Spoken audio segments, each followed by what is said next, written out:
And I love it, man, because it got me thinking.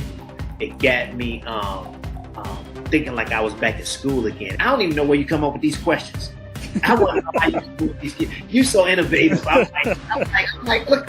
I mean, your mind is good. Like you said, you're a history teacher, and your mind is going all over the place. And it's also wonderful to hear people talk sanely to each other today.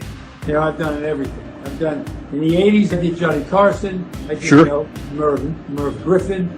I did it all. You're sheer 9 or 10. You're probably 9.5. Oh. And 10 is, no one's perfect. You have something amazing going with the show, and you're educating us. I mean, I've never told anybody in public about that experience with my dad. And on your platform, I don't know why I did that, because it's so comfortable and we're talking about things that matter. That is a really cool story. Absolutely. Yeah. I'm learning a lot today. A lot. And you know what's... I love the little anecdote of comedy with your would you pay for it? Would you not? That I love that. I love how you added that in. We want to know each other. We want to know people's stories. That's what TKN does. What an honor it is to be in the presence of the other two wonderful gentlemen. And you, Avi, I have a great deal of respect for your resume as well. It's not like an interview. It's like a conversation with your homie. Appreciate that more than you know, my friend. I really do. Tretch, my friend, I hope you have a great rest of the evening. Last name Ferrigno, first name Lou. Lou, welcome, my friend. Thank you. That's the best introduction I've ever heard in my life. You know something? You need to quit the show and be my moderator. So put your hand together for a majestic, out of this world, one-of-a-kind human being. First name Vivica, last name Fox. Welcome, my friend. Whoa, that was an awesome introduction. Let me tell you that. I don't think I've ever had anyone read my resume with such flow. Avi is a poet, but he doesn't know it, but his feet show it. You're unbelievable. Last name Wilkins, first name Lenny. Lenny, welcome, my friend. Celebrity Tournament. Well, thank you for having me, and I'm excited about it. I'm looking forward to this. It should be fun. Damn! You said it just like I wrote it. You gave me good eargasm tonight, man. I love your voice. I love the things that you talk about. Yo, this show is crazy. This show takes you crazy places. I appreciate that. Well, you're the best I've seen. You're the Michael Jordan or LeBron James, whoever you want to make the GOAT. This is why your audiences love you. This is why you continue to great guests, and great guests beget great guests. Finish up this last bar and welcome a talented, kind, humble, intelligent human being. First name Frejo, last name Star. Welcome, my friend, to the Celebrity Tournament. Oh my God. Yo, that had to be 64. Nah, that was like 85 bars. Like how many bars is that? Is it like, I was trying to count the bars. I lost count. One of my friends was share about Tip O'Neill, the Speaker of the House, and what a smooth voice he had. Your voice and the way you project everything and share with your heart and soul. It's you got an incredible gift. I just want to do this again and again. I feel like I've made friends. And again, I've taken the competition part of it out because I've just enjoyed talking to you guys tonight. Oh man, most definitely. This is, this I think my top. I think when the intro you gave me, I gotta give it to you. I like. You deserve it. It really, truly kind of blows my mind every time when we can get this many people together, thinking, mind melding, positive, not having to agree all the time with everything. But not getting ugly about it, and not, it's just I feel like it's a microcosm of what it could be. Did you have a nice time tonight in the green room? I had a great time. I can't tell you how refreshing it is that somebody knows what they're doing. You're a very interesting person. I mean, you are with all this rhyming stuff. You must really put a lot of effort into this, and. I would love to read or see something that you've written. Thank you. Because I'm sure it's really interesting. Or not podcast. I guess it's like we're just a show now. You're a show. You're a full-blown show. I can count my friends on one hand. Well, wait, on one finger. You. Oh man, thank you so much, my friend. You are awesome. Don't even hang your hats on the past, because if you don't heal from what hurts you, you'll bleed on people that never even cut you to begin with. It had nothing to do with your feet. All right. So Tell him, Robbie. Tell him. Tell him. you guys are bringing the best out of me. That is the truth. Yeah. Guys, Chris, did you have a good time? You've done a lot of interviews. Is this kind of up there for you? Yeah. I had a great time today, Avi. I mean, because you are engaged in what is a conversation and not a performance. Scars remind us of where we've been. They need not dictate where we're going. And I think in a way that kind of addresses this question. So in other words, I think it is almost inevitable. There's going to be pain, there's going to be scarring, there's going to be all kinds of this that's going to happen over the course of a life. She would sit at the kitchen table looking out the window for quite a period of time while the food was getting prepared. And I wish I had took that time to sit down with her and ask her questions about her being a child. All about family and wow. I can tell you, my friend, your presence is a present, because even though we don't know each other very well, starting to get to know you has been a real present and a gift because of the truth and honesty that you share. It makes me a braver person. It makes me a more courageous person, and that's from my heart. Thank you, buddy. Thank you. And hey, if there's anything I can do for you going forward, I'm here. You just call me. This thing has drawn me out of myself and thereby drawn me into myself. But I learned a lot. And from you, Avi, I always learned something from you. Work as hard as you can, because by working, Avi, you will keep yourself busy and get used to the grief. Another trio of questions, now more underrated. We have Billy D. Williams, Italian men named Skippy, or unicycle. I'm sorry, Italian men named Skippy. Put me away, Avi. Archie Bunker, the mountain climber. Ralph Cramden, the yoga instructor, or Don Corleone, the computer repair person?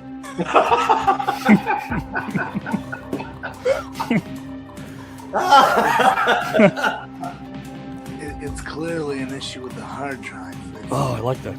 I'm going to go Don Corleone. Avi likes to move it. He likes to move it. Yes, sir. Yes, sir. For Christmas, is it because it does create those amazing memories that and Sarge, I know you've been there too, because I've seen you at so many different great events for Muscular Dystrophy Association.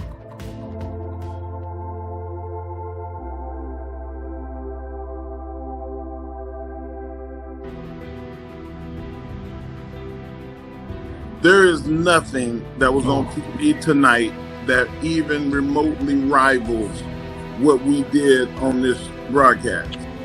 Hi, I'm Rick Barry, a member of the Basketball Hall of Fame and one of the NBA's top 50 players. And I'm really excited to tell you about my new relationship in the broadcasting world with the new network.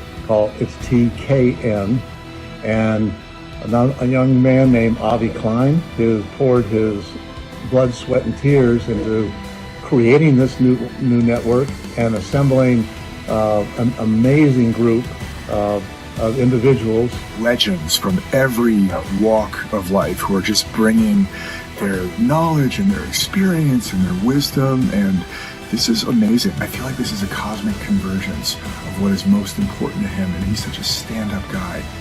Avi, congratulations.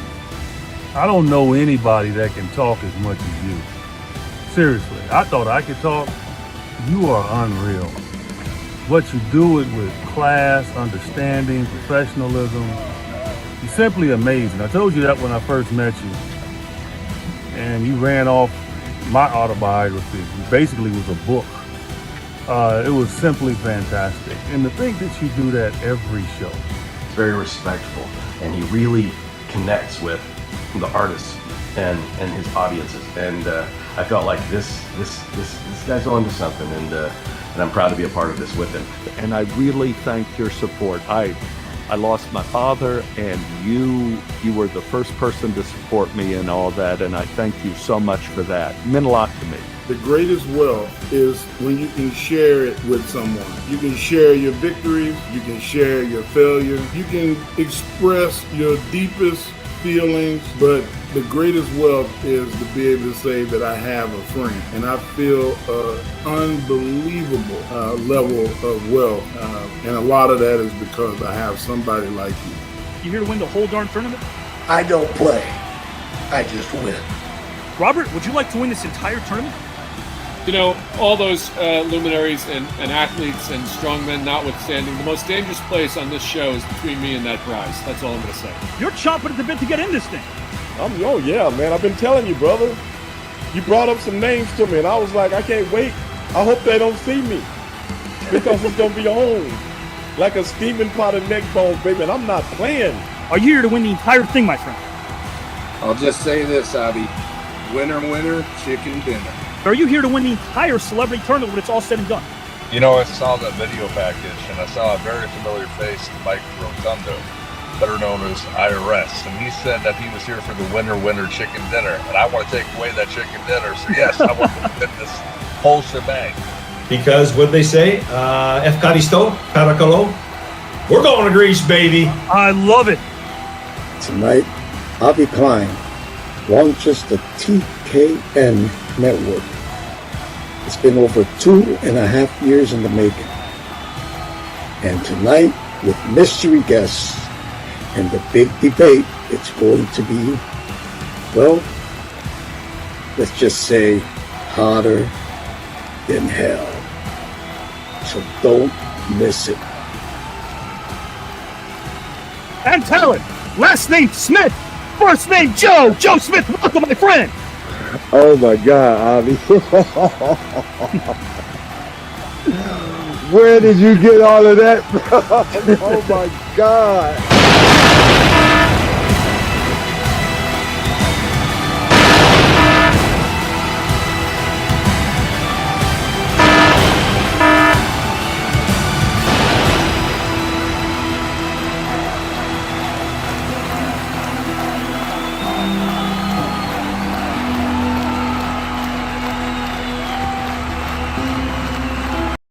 Gals and pals, it's TKN Saturday night. We appreciate you. This is a sport of the mind, and I don't mind reminding all of you that you're the reason why. Right now, Amazon Prime picked this up for 6 episodes this coming May. Thank you again. Nearly 8 million views in just a short period of time, I should say. And we also thank Progresso Soup, our corporate sponsor. Get yourself some chicken noodle, a 4-pack. And why not, guys? 'Tis the season to get warm. Whoop, whoop, we got the soup. That being said, we also have 3 incredible luminaries here right now backstage. I'm going to bring them in one at a time. And guys and gals and pals, again, we appreciate your attendance, and we also appreciate Universal, the studio I work for believing in this. Last year they said, what? A positive conversation, living room style? It's not going to go anywhere. Yes, we can. We can have fun. And guys and gals and pals, we can also make sure that there's nothing divisive about anything that happens here in this arena. It is the celebrity tournament, though, a sport of the mind where we have a conversation and you guys vote, as always. Who resonates most with you? 2 out of 3, of course, move on. Every few months, there's another round. The winner, of course, takes in $15,000 and a 5-day, 5-night trip to Greece. It is a sport of the mind. It is a muscle after all. 2 topics, as you know, and of course, both topics will be presented to all 3 gentlemen right about now. So with that, let me bring them in one at a time right now, starting with Blaine Wilson, who we've seen here before, guys and gals and pals. I want to give Blaine right now the introduction that he deserves. I think of the word greatness because it transcends any era. Guys and gals and pals, Blaine has elevated his level of greatness to improbable heights. I think the excellency of his art is its consistency, intensity, and the capability of making all things improbable evaporate. Not many of us know what we're made of until we face insurmountable odds when we're at our best, but this man has, and he's conquered each and every one of them in the most high-stakes situation known to any athlete. Guys and gals, he was born in Columbus, Ohio to parents Bill and Joan. He was a very rambunctious child before he was all grown, and he was constantly jumping off the furniture, which would make any parent groan and moan when they're attempting to get some Z's. But unbeknownst to them, the son would set a milestone. When he was 3, his parents put him in a recreational center gymnastics class, and when you think about it, it made perfect sense. I won't be dense, so I'll also commence and explain further as there's no need to condense, like a mid-1980s LA Clippers defense. They put him in that class so that he would tire out and go to sleep. My parents should have taken that memo, but they're New Yorkers, so ushered in the expletives and bleeps. He was multi-talented and skilled, as he also excelled, guys and gals and pals, in soccer.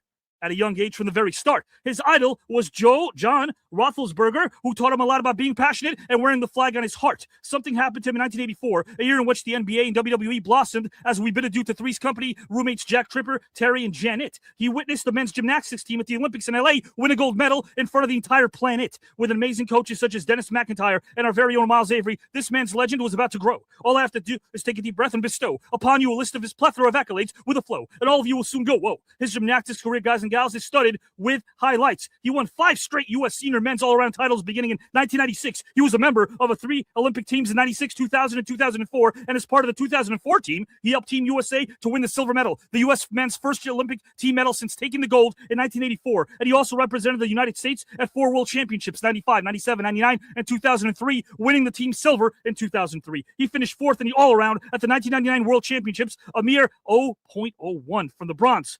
He won 5 consecutive U.S. all-around titles from 96 to 2000, 2 consecutive NCAA all-around titles in 96 and 97, and he won 15 individual event U.S. titles. In 1997, he won the Jesse Owens Award presented by the Big Ten Conference to recognize its outstanding male athlete for his accomplishments at Ohio State University. He won the Nissen Emery Award. He was named OSU's Gymnast of the Century and is a member of its Hall of Fame. He's a member of the highly esteemed College Gymnastics Association Hall of Fame. He earned All-American honors 10 times, including 4 each during his junior and senior seasons. He won 11 individual conference titles and was named 1994 Big Ten Freshman of the Year. Reading his resume and accolades kick the wind out of you because his accomplishments are so vast. Let me check my vitals. But wait, there's more. There's more, guys and gals. He's the first gymnast since Kurt Thomas in 76 and 78 to win 3 consecutive national all-around titles. And if all of the above doesn't tell you that this athlete is the truth, no bluff. How about the fact that he managed to win the 1998 all-around title despite a torn rotator cuff? This man's resume is pristine. It has no blemishes, nor even a stain. He rolled up his sleeves, led with passion, and not once would he complain. When admiring his talents, he made you feel like Alice in Chains singer named Lane. When admiring, guys and gals, his career and life, they go several layers deep, like a certain author that once lived in Maine. They know his name from Spain to Tulane. He'll rock you like a chokeslam from a 7-footer named Kane in the middle of a hurricane. So put your hands together for a talented, humble, kind human being, an Olympian.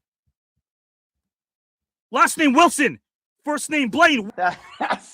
It doesn't ever get old. That's amazing. You deserve it. You deserve every bit of it, my friend. I'm so glad you joined us. Last time you were here was with Mr. Ty Lawson. Round 2 of the celebrity tournament's really picked up, a sport of the mind. Blaine, I got to tell you something. When I read your resume, it's probably the easiest thing to do because there's so many things I can choose and select because you've done so much. But the coolest thing I think that you're doing now in the second chapter of your life is you're mentoring, you're coaching, you're assisting. You put your family first before any other personal accolade. I respect you for that. I want you to know that. Thank you. Yeah, it's funny how life turns around when you're younger. You fly by the seat of your pants, and then sure. As you get older and realize that life is special and it's not very long. So try to take care of you and yours and what's important. Amen to that. Of course, we talked about how this is a sport of the mind. At the end of the day, this is a place where strangers do leave us friends, no doubt about it. But hey, you know how it is. Once we ring that bell, it's a great conversation we have. There is no better, there is no worse. But our viewers decide which 2 out of 3 move on to the next round. 15 grand on the line, 5-day trip to Greece. Would you like to win it all, Blaine? Absolutely. I didn't get to see a whole lot of Greece when I was there in 2004. I mean, we won a silver medal, but I was too busy competing. So yeah, I'd like to go back. My kid saw a lot of it. Not too long ago, he went for his 16th birthday. I was like, oh, nice. Hey, so I need my turn.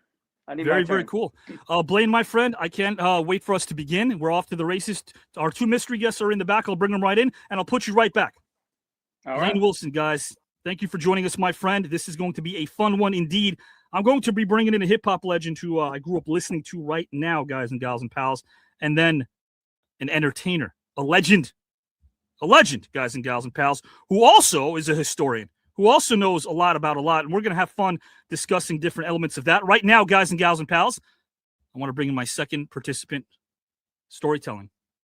It reveals meaning without committing the error of defining it. My next participant is a man of honor, respect, dignity, virtue. Time and again, he's filled a blank canvas with beautiful works of art that go several layers of magnitude deep. He's found the similarity in what is apparently different, and then found himself in all of his roles. And through his works of art, we, the audience, have benefited greatly.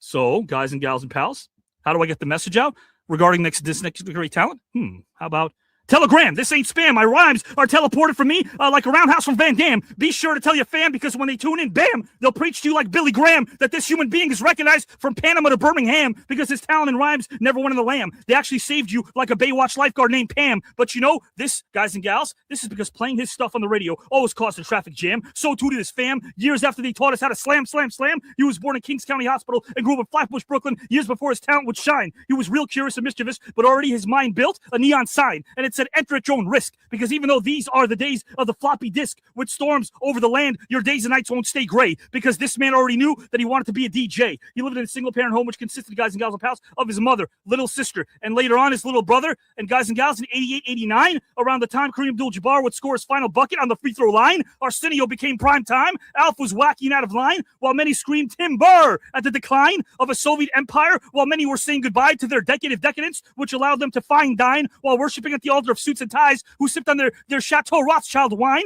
despite poverty in many a city, having no pity, like my hometown of Queens, New York, where I'd listened to this artist many a lyrical miracle, because it was quite thrillical, as he'd shake you, break you, and educate you. And by the time my guest became ruler of the hip-hop land, like a general emperor named Napoleon Bonaparte, he showcased his heart as he purchased his mom a house before he bought one for himself, because he wasn't playing a part. He made sure his loved ones hit bullseye upon tossing a dart, because years apart from the start, he worked at a barber shop during the days of MJ Fades, the high top, the Vladi Divac flop. But on the horizon was joining a group that featured his cousin, as his presence, guys and gals and pals, was always there. He had more flavor than fresh OJ. You know the brand. That's why they called him Trap. His talent had many aspiring artists prove that they had the drive to improve, because he was one of the greatest before he even made 2 records, Stick and Move and Exercise. But it was no surprise to you and me that in 1993, their first album went platinum. And that year, along with Dre and Snoop, they were on the Chronic Tour. They were well on their way. No time for a detour. They were on their way like a cage-fighting Randy Couture. As it all came to a head in 1994, he was nominated for the prestigious AMA Award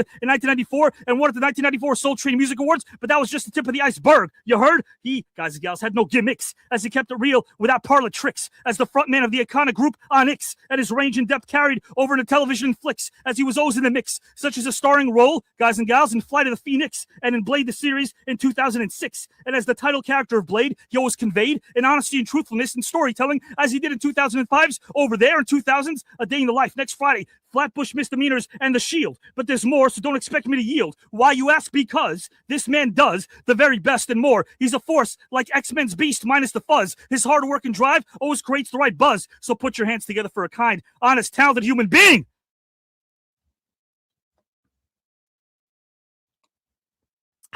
The artist known as Sticky Fingaz. Welcome, my friend. You want to battle? No. A battle I won't win, man. How you That doing? was pretty good. That was pretty good. Of course I'd lose. It wouldn't be a match for you, my friend. But I got to tell you, here's what was cool. Growing up in Queens, New York, Elmhurst area, I didn't have much. I grew up with zero, squadouche, nothing. Zilch. Zilch, nada. And when I walked out of class, I was kind of like, I go into class, I didn't study, got good grades, but I was always hanging outside.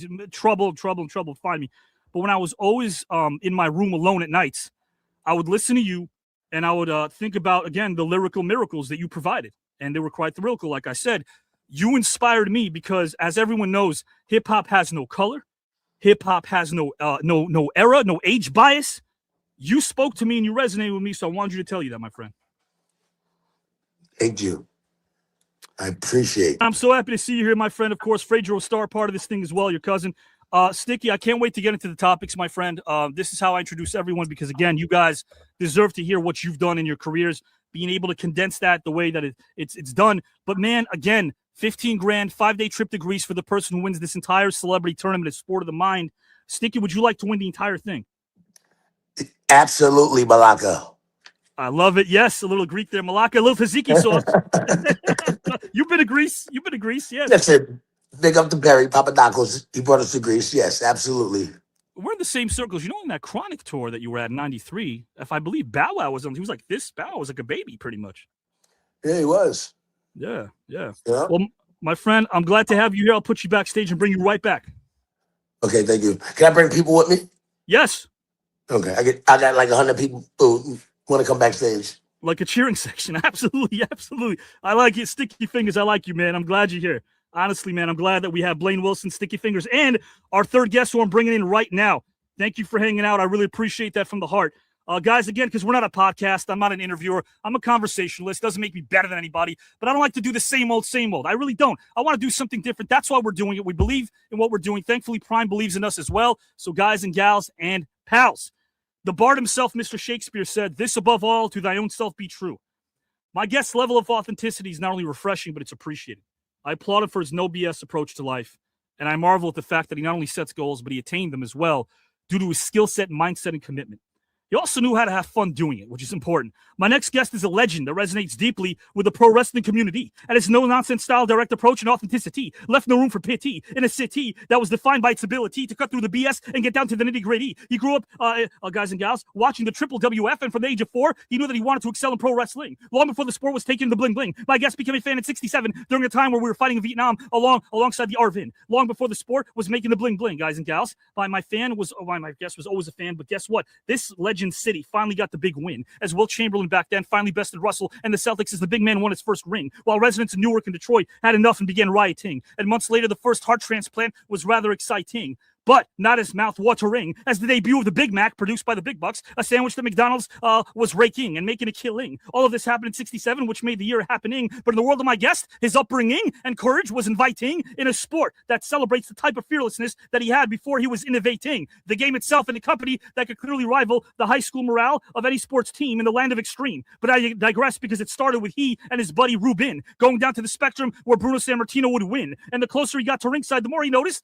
the sweet science and psychology of it all. He became attuned as he gave himself permission to carry parts of a steel cage despite running into Gorilla Monsoon. You watch Sammartino, Ivan Koloff, and superstar Billy Graham captivated the masses and drew crowds during a time where most fans, guys and gals, kept the memories tucked away in a shelf. But my guest wasn't interested in emulating anyone because he only wanted to be himself. Superstar Billy Graham and Dusty Rhodes were his favorites, and there's no question that they had to give the gab. In the case of Dusty, it didn't matter if he was a Northeasterner or displaying a bit of flab. In his adult life, he went on to become a Chippendales dancer, something yours truly did to make some bucks as a youngster before screenwriting and teaching became the answer. When he got a bit older, somebody, guys and gals and pals, put a flyer on his car about a little indie show that was running in Philly. But at that point, wrestling was only a pipe dream in his mind, as sometimes dreams become chilly. He was 6'3", maybe 160 pounds back then, but compared to the giants of the Triple WF, he figured it wasn't realistic. This was decades before smaller guys got over by being artistic. But he went on to this indie show where he saw talents comparable to his size and stature, which meant that his love of wrestling, that itch, he could always go ahead and scratch. 2 days later, he coughed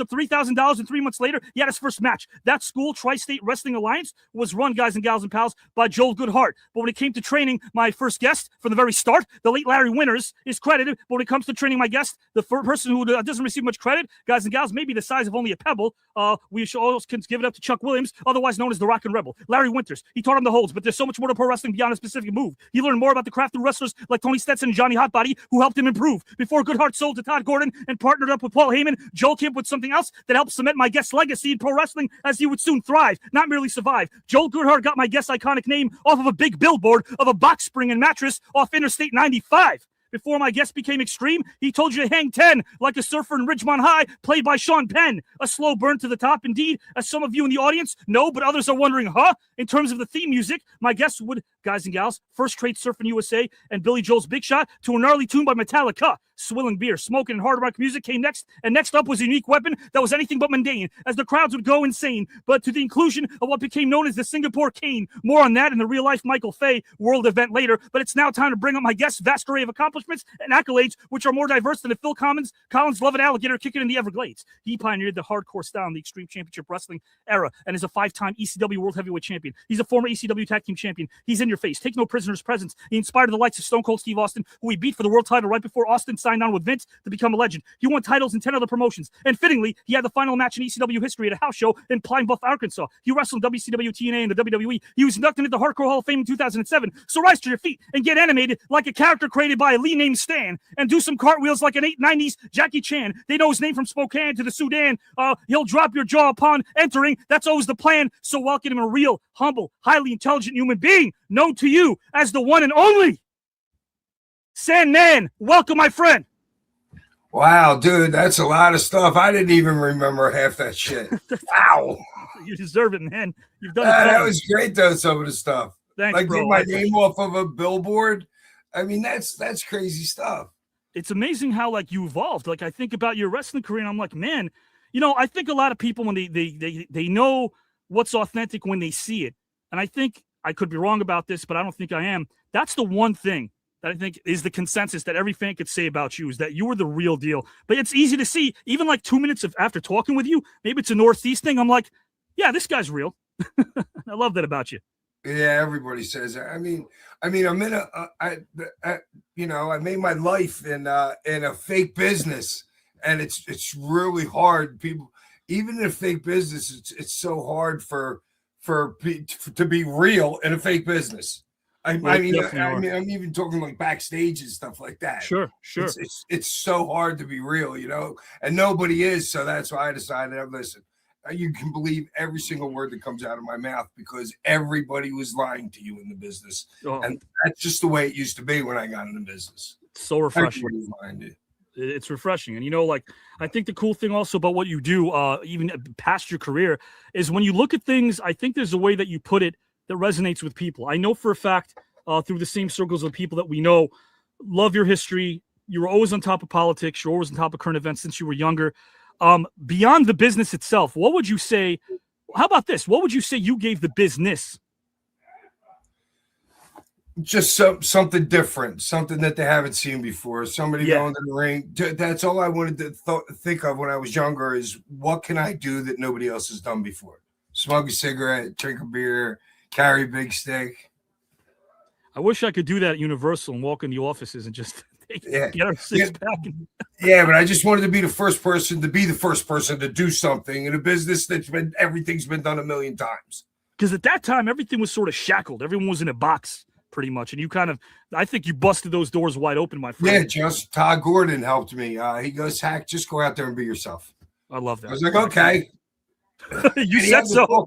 He had to talk Paul Heyman into it. And you know, Paul Heyman basically the most intelligent man about professional wrestling that ever lived. He had to talk him into let me going out there and smoke a cigarette and drink it. The beer he was all right with, but Paul even didn't want me to smoke a cigarette. And Todd's like, no, just go like it's go sing. I love it. Even Paul didn't like that at first. Tell you this, Peter Gatien days, New York City, early and mid 90s, Club Tunnel, China Club. Avi Klein comes back at 4 a.m. and he sees the Sandman on MSG. There was nothing like it. Nothing like it. I loved it. My friend. People would love it. They would rush home from the bars just to see our show because it was always on at like 2 a.m. somewhere. Yeah, it was amazing stuff, man. And you were a huge part of it. I'm going to bring in Sticky Fingers right now. I'm going to bring in Blaine Wilson, and we'll be off to the races right about now. I'm going to introduce. You are a historian. He said, Peter Gatien. What? The Tunnel. Wow. Fredo did a movie called The Tunnel. Encyclopedia. That's right. Fredro wrote that movie called The Tunnel. That's right. You're right about that. Right. Remember Peter Gatien? Yeah, he had all the clubs. Wow.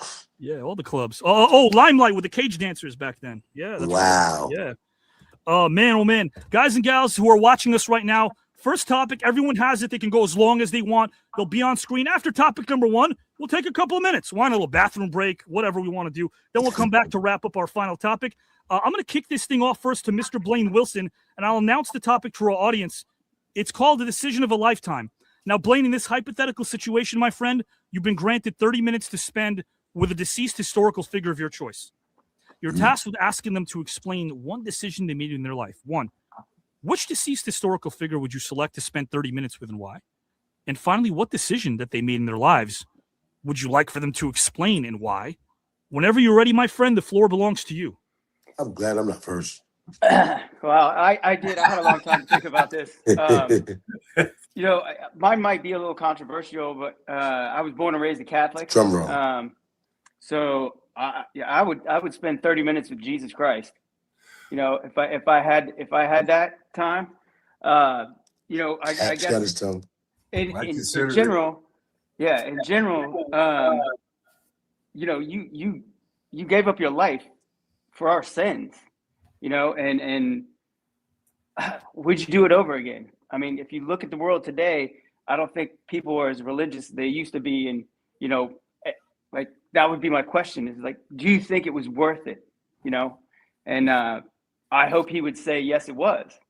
You know, as I get once I can tell you, born and raised a Catholic, there was a time, a 25-year period where I was just like, you know what? I don't need religion. I don't do it. I don't need it. You know, it was when I was competing. I was flying by the seat of my pants.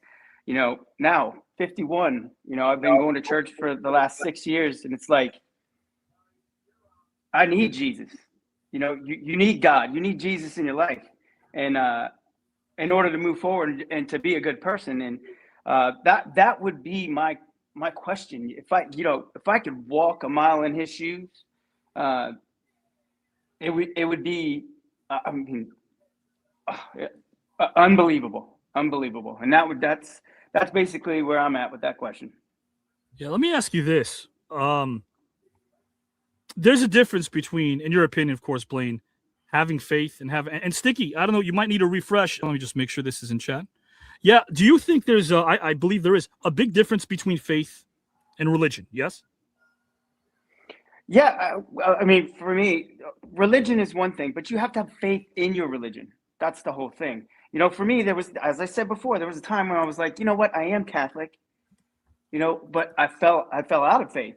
Right. You know, there was a time when I was like, you know, I don't need it, you know, not right now, when you actually needed it the most. And then in the last, like, you know, my parents were all on me. We spent all this money for Catholic education, blah, blah, blah. And finally, I mean, from 45 to, you know, around 51, and it's like, man, I should have been doing this the whole time. You know, it's not only is, you know, when you go to church, it's your hour to, you know, reflect on what you've done in a week, you know, or, you know, what things you need to change. But it actually calms your soul, you know, and in the end, you know, when we all meet, you know, our maker, what did you do? Like, did you treat others the way you wanted to be treated? And that's going to be the question. You know, do you think you should be here? So, Who was the person? I don't get very philosophical too much. Jesus. That's usually by myself, but I figured that, you know, for me, that would be controversial because whether or not you believe in, you know, religion, that would be the question. But for me, that's where I went. So I think, and I want to ask you and Sandman and Sticky Fingers, if you guys want to jump in, and then I'm going to kick it over right now, guys and gals, to the Sandman for the same topic right after this. But I want to ask you guys a quick question before I do that. I think right now it might be a generalization, but we're witnessing the worst standard of conversation in 2026. Because when I taught history, there were students texting each other, and they would essentially, you know, tell me that they're having a conversation. I go, no, you're not. You're actually you're pressing buttons like I did when I played Pong as a kid, right? So we're having the worst standard of conversation. Is it possible right now? Because we don't talk politics, but you're blue, you're red, whatever you bleed, it seems like more people they swear their allegiance to a political figure that doesn't know their name, doesn't know their freaking birthday, doesn't know anything about them. They know nothing about them. And yet here we are willing to die and sacrifice ourselves for the left or for the right or for the center. Can we do the same thing? Or I'm sorry, can we do the opposite thing when it comes to religion? Can we somehow coexist? Politically, it doesn't seem we can. When it comes to our religions, our religious beliefs, as diverse as they are, can we somehow coexist with each other without letting our differences get in the way? Do you guys think that we can do that as people? Yeah, you have to respect one another. I mean, just in general. Hey, I'm not saying Catholicism is the correct religion. There's a lot of religions, but you must respect all of those at the same time. Is it possible for us as humans to do that? Blaine, Sandman, Sticky Fingers, I'm cynical about that. I don't want to be cynical. I'd rather be sappy than cynical. Sandman? No, you can't. It's been proven for thousands of years. Religion starts wars. Do you feel like it's the people more so than the religion? Or religion? No, it's people have to believe in something, and to believe in to a point where you're willing to die for it. And, yeah. You know, so that creates wars.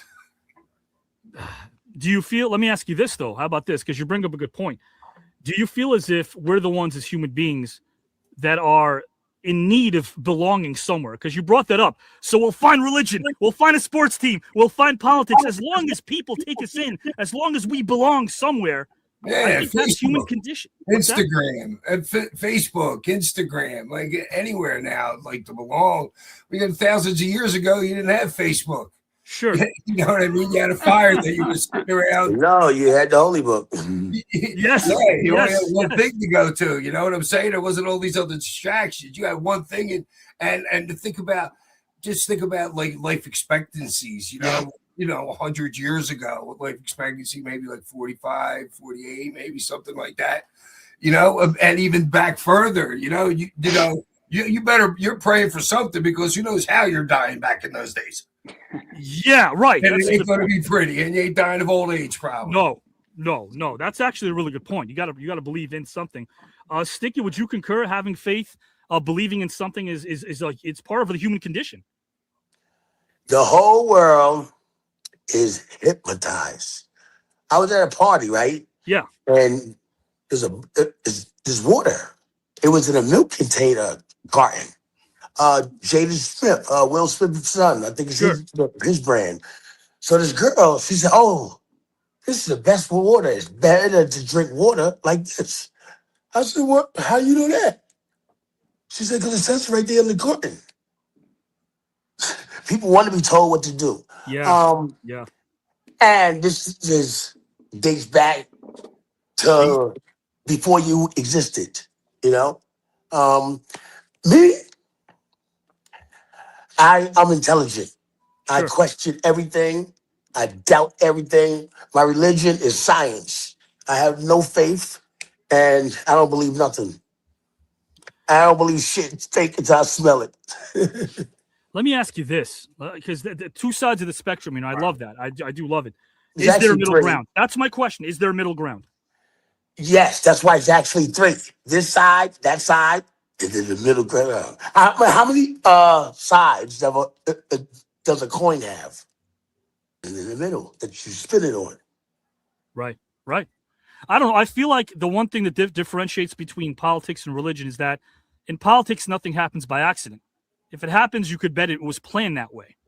FDR had said that. And I feel like right now we're a young country too. How about this? Is the world round or flat?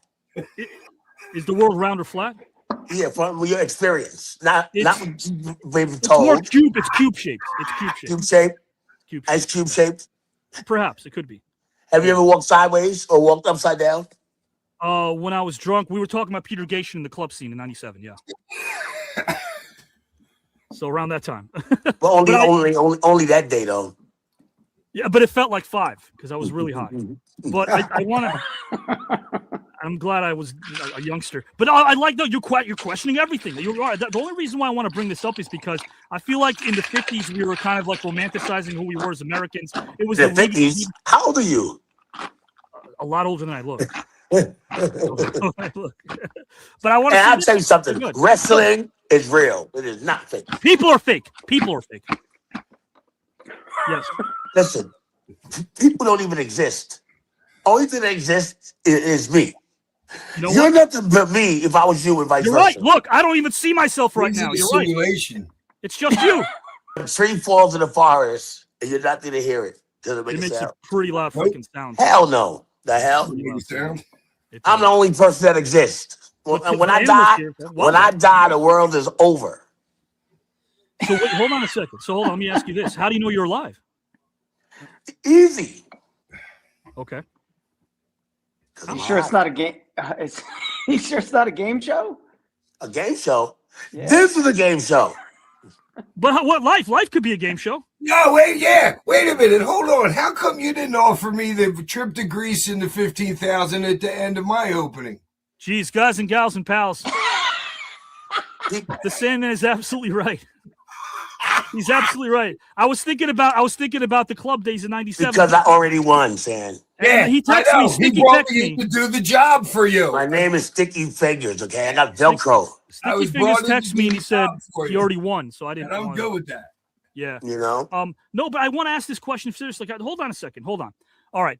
Everyone thought that the 50s was this Leave It to Beaver era, which it wasn't, right? We were this squeaky little clean-cut kid back then, and now all of a sudden we've grown up into a teenager that has angst. Everyone's fighting with each other. Everyone's bickering. But here's my thing.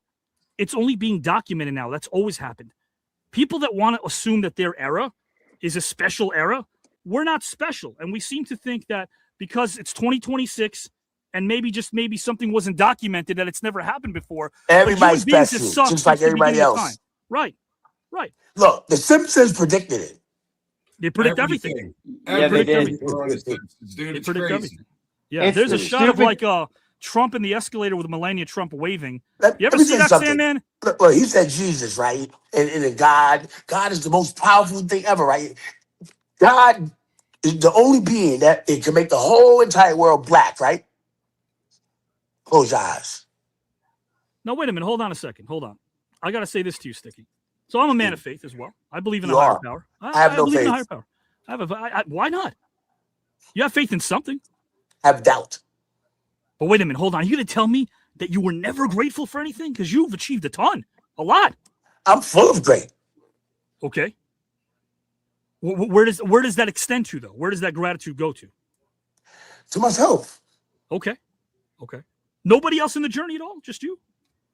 Everybody is me. If I was them, and vice versa. Right. So you're saying the moment you wake up, this is gone. It's done. Wake up? Who do you mean wake up? Who went to sleep? Right. Okay. Gotcha. So what you're saying is we're in your world. You're going to get far it. now. Now I got it. Okay. Now you're going to go far with that. Okay. No, we're in your world. Guys and gals and pals, that makes sense. What's a dream? In a dream, dream, so Sticky? shit. I'm awake. Yes, absolutely. Okay, same difference. Have you ever went to sleep in life? Yeah, what's that consciousness right there? I know exactly what you're talking about there. You know, it's tipsy-turvy. Yeah. Topsy-turvy. I'll say this, though. Do you think we design our life? Do we design it? Do we design our life? Yeah. Everything. No, Right now, it's we through just your asked. decisions. Right, including your decisions and even outside of the realm of your life. If you If manifest Sandman it- gets up now and goes to the bathroom, is that because of you, Sticky? No, that's because we had to take a piss. Okay. I'm trying to put it all together. Okay, gotcha. Guys and gals and pals, Sticky Fingers, Blaine Wilson, Sandman. I'm going to ask Sandman the same question here. Can go anywhere he likes. Decision of a lifetime. This is for our viewers. I'll read it to them. Sandman, you've been granted 30 minutes to spend time with a deceased historical figure of your choice. You're tasked with asking them to explain one decision they made in their life. Which deceased historical figure would you select and spend 30 minutes with, and why? And what decision that they made in their lives would you like for them to explain and why? Whenever you're ready, the floor is yours. Good, sir. It's crazy to Blaine went with Jesus Christ. That would, if somebody went with mine, that I was going to go with Jesus Christ. So I had to come in with a backup. But no, I want to sit down and I want to talk to Hitler, and I want to do it in like 1931, 2 years before he becomes Chancellor of Germany. You know, he's finishing up Mein Kampf, and I want to sit down and I want to ask him, yo, dude, when exactly did you decide to take over the whole world? And literally, that's what that guy wanted to do. And this is probably before he started to take all his all the drugs that he was taking. Like, if you ever seen that guy do a speech, he would go on for like 2 hours. He was so like Kanye West. The doctors would come into his room in the morning. He wouldn't see anybody until he saw the doctors and stuff. But when I want to know what now, you got to understand, he was jailed in 1925 for 5 years. Somehow he got out in 9 months, and next thing you know, 8 years later, he's taking over the country. That's a brilliant dude somehow, somewhere, you know. And it also ties in to Jesus Christ to the Jewish people. To me, I want to ask him why. Why does everybody persecute the Jews throughout history? I want to know, and I want to know exactly what his reason was for it. Touche. Wow. Yeah. Interesting choice there. Yeah. So, you brought him up. You brought up Hitler. Oh, shit. I went away again. You got to refresh. We'll hear you. I got to restart this. We can hear you. No, he can't hear us, though. Can't hear us. No, Can you hear us, Sticky? Yeah, dude. So he had to be. Where are we now, though? Sticky just disappeared from the broadcast. Are we still here? Are we still alive? Are we functional? Yeah. It's his world. Yeah, it is. Hey, we're nothing without him. We just better bag it in, boys. Here's what I want to bring up to you. You brought up Hitler, and like in 45, yeah, it was actually spring of 45. The only thing he had left guarding his bunker were little kids and senior citizens. That's all he had. So he was obviously a coward the way he died. He had nobody protecting the guy. But you bring up something interesting, right? How in a span of 14 years That's the most interesting in the world when you track the rise of this guy, right? 14 years. He was a vagabond. He loved art. He loved paintings. He traveled all over Vienna and just different parts of Germany and Austria. He travels abroad. He has no money in his pocket. And then all of a sudden, he's able to stir up all of these insecurities in people, Sandman. Which that's to what me he would do. He would go to all the beer halls and he would give these great speeches. Yes. And he hated the communists. So there in that country right then, there was like Nazis and there were communists. Right. Right. And a lot of people think that's kind of the same thing, but it's not. The Nazis are more the haters. The communists are more like it's more like of an economic, political, socio. Yes. You know what I mean? So he would just go around and he would talk to people. He would hit the bars. He would hit the people where the people were located after work. You know, the taverns. Sure. And that's how he rose to power so fast, so unbelievably. You Great think it was networking. What's that, Blaine? I'm sorry. It's a great networking. I mean, yes. He was internet. He was a phone and an internet before it was a phone and an internet. It brings back to what you guys were saying before. If he had Facebook, it'd be even a bigger problem back then. We were talking about how they didn't have social media. Now, how about this? How about this, though? Sandman, you brought up Hitler, and I think here's why it fascinates me as well. I compare it to what happened with Nixon. That might seem like a stretch, but let me hear me out for a second. So Richard Nixon was preordained. He was, a lot of people don't know this, but Prescott Bush, W. Bush's granddaddy, touted this guy since he was 19, Richard Milhouse Nixon, because he was born and ready to be a politician. Do you think that there's a possibility that somewhere out there, Adolf Hitler might have been pegged as the guy? Strap that rocket ship on his back and see him take off. Do you think it could have been preordained? Because 14 years, Sandman, we just said it. Very improbable. Who would have been the dude preordaining him? The English. Preordaining him. The English. I know. Well, to me, that's like somebody in power that's saying, all right, he's the dude, and there's somebody, and there's like some like nefarious dude in the background, like pulling all the puppet strings. The 1%ers that, if you think of our banking system, the 1%ers that have been around are still around in some capacity. The Rothschilds, of course. That's I won't true. get into that. The R's, the Rockefellers, the Rothschilds, the Roses. Yes. There's some truth to that. There is a lot of truth. And by the way, Progresso, calm down, have some soup and just chill out, all right? Don't cancel us, please. We got Amazon Prime. There you go. Whoop, whoop, we got the soup. I want to ask Sticky and Brilliant this question as well, because I like the diverse. So, Blaine, you brought up Jesus. And by the way, Blaine, I want to ask you this. I didn't get a chance to ask you this, but I thought about it in the back. I don't think a lot of people that, are anti-religion or people that hate Jesus, I don't think they do. I think they just hate Christians who are always condemning them for not sharing their beliefs. Do you feel like that's the problem, is you don't believe what I do, so I hate you? I mean, as the Sandman said, religion it causes wars, and it's because nobody's willing to listen to the other side. It's just like Republicans and Democrats. I mean, sure, hell, it's the same thing. Sure. So, I mean, in general, that for me, that was just a personal question, and it was something that I was like, you know what, that's somebody that I would like to talk to. Now, whether or not you believe in Christianity or in Catholicism, I think it's a great pick. Hey, that's up to you. I'm not going to condemn you. Right. I'm not going to say you're wrong if you're an atheist or whatever. Hey, man, what happens when you die? That's up to you. So everybody's got to make their own decision. No, I like that you went there. It's a great pick, because then you gave us the whys, and that's even better. Every person puts on their pants one leg at a time. So whatever, unless you sit on your bed. I'm about to say the same shit. Smart men think alike. It begins with love. Hatred begins with love, you think? Nice, yeah. It's the opposite. Yeah, two sides. Okay, right. They're very close. They're very close. Opposite of the same. High, low, hot, cold. Okay. Wet, dry. Well, how about this? Let me rephrase, because you're right and I'm wrong. Can hatred be confused with envy? It's a part of it. Okay. I wanted to get your opinion on that. All right. Because envy is actually love. Look, the devil wanted to be like God, right? Yes. What's so bad about that? Nice. So, Yes. No, you guys are all spitting truths that resonate with me. I appreciate it. I'm going to ask Sticky Fingers the same question whose right now. dog is that? That was mine. It's a puppy. I'm going to ask Sticky the same question right now. This is topic number 1. A decision of a lifetime, Sticky. You've been granted 30 minutes to spend with a deceased historical figure of your choice. You're tasked with asking them to explain one decision that they made in their life. So which deceased historical figure would you select to spend half an hour with? And finally, what decision that they made in their lives would you like for them to explain and why? Whenever you're ready, the floor is yours, good sir. The person I'm about to talk about, always preaches and always talks about God, right? But he's a gangster person. He talks about violence and all of these things too. His name is DMX.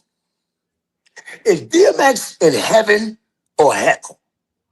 His album is called "It's Dark and Hell is Hot."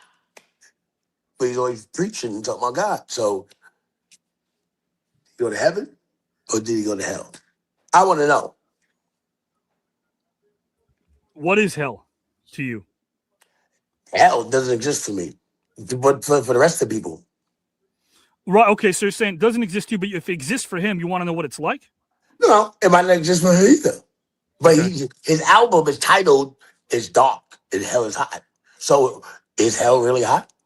Okay. You know, and who knows? I mean, it's gonna sound fucked up, but who's really God and who's Satan? Because God killed everybody. Satan don't snitched. Let me ask you this. Can you compare someone's personal hell with somebody else's? Meaning, like, if your neighbor's complaining about something you think is minuscule, could that be their personal hell? Could that be the worst thing they've experienced in their life? Could that be compared to somebody else's hell, in your opinion? They are only me if I was them, and vice versa. A drop of water is the ocean. Do you think you can compare somebody else's hell with somebody else's? Well, I don't know. What's your hell? You know, exactly. I made the heaven and hell. Yeah, but is somebody's hell? Is hell like what you think of it in your mind? Is it like fire and brimstone? You know what I mean? Is like the devil like really like throwing a 3-pronged fork in your ass? I mean, the devil was supposed to punish people, right? Why? If they do bad, the devil punishes you. Yeah, he should reward you. Whole thing. I'm not so sure about the heaven and hell thing at all. Do you think we need to do that because we have to like remind ourselves there's an end goal somewhere? You have to relate it to. So, I mean, what are you going to tell your Let little me ask kid? you a question. Let me take over the floor. Let me ask a question. Do any of you guys remember being born? No. Right. So, what makes you think you were born? If you weren't born, then you can't die. Unless I agree with that. Sandman, it's go ahead. It's always the other people that die. Sandman, go ahead. You said you disagree. I think we're entities. We're some kind of entity that we're in this form for right now. But I think there's other forms of our inner conscious being. Yeah, like what kind of form? Like just a light. You're gonna be a rabbit. You're gonna be a rabbit in your next life. Reincarnation. Yeah, no fun when the rabbits got the gun. No. What about what Blaine said about reincarnation? Reincarnation is a move up thing. Yes. You know what I'm saying? Do you remember the past life? No, I wish. If you don't remember your past life, then there's no other life. If you can't remember the movie, you haven't seen it. Let me ask you a question, Sticky. Why does it matter? It doesn't. Yeah. Why does it matter? Nothing matters. Well, let me ask you this. Let's say we're not alive, but whatever you're doing, whether you're having sex or drinking a beer, or you feel it, right? You kiss somebody, you hug somebody, you wake them up, they slap you. You'll both feel it. You'll both feel it. Listen, I'm in the moment. There's no past. There's no future. The past is the past is history. The future is a mystery. But today is a gift, and that's why it's called the present. Okay. So what about time?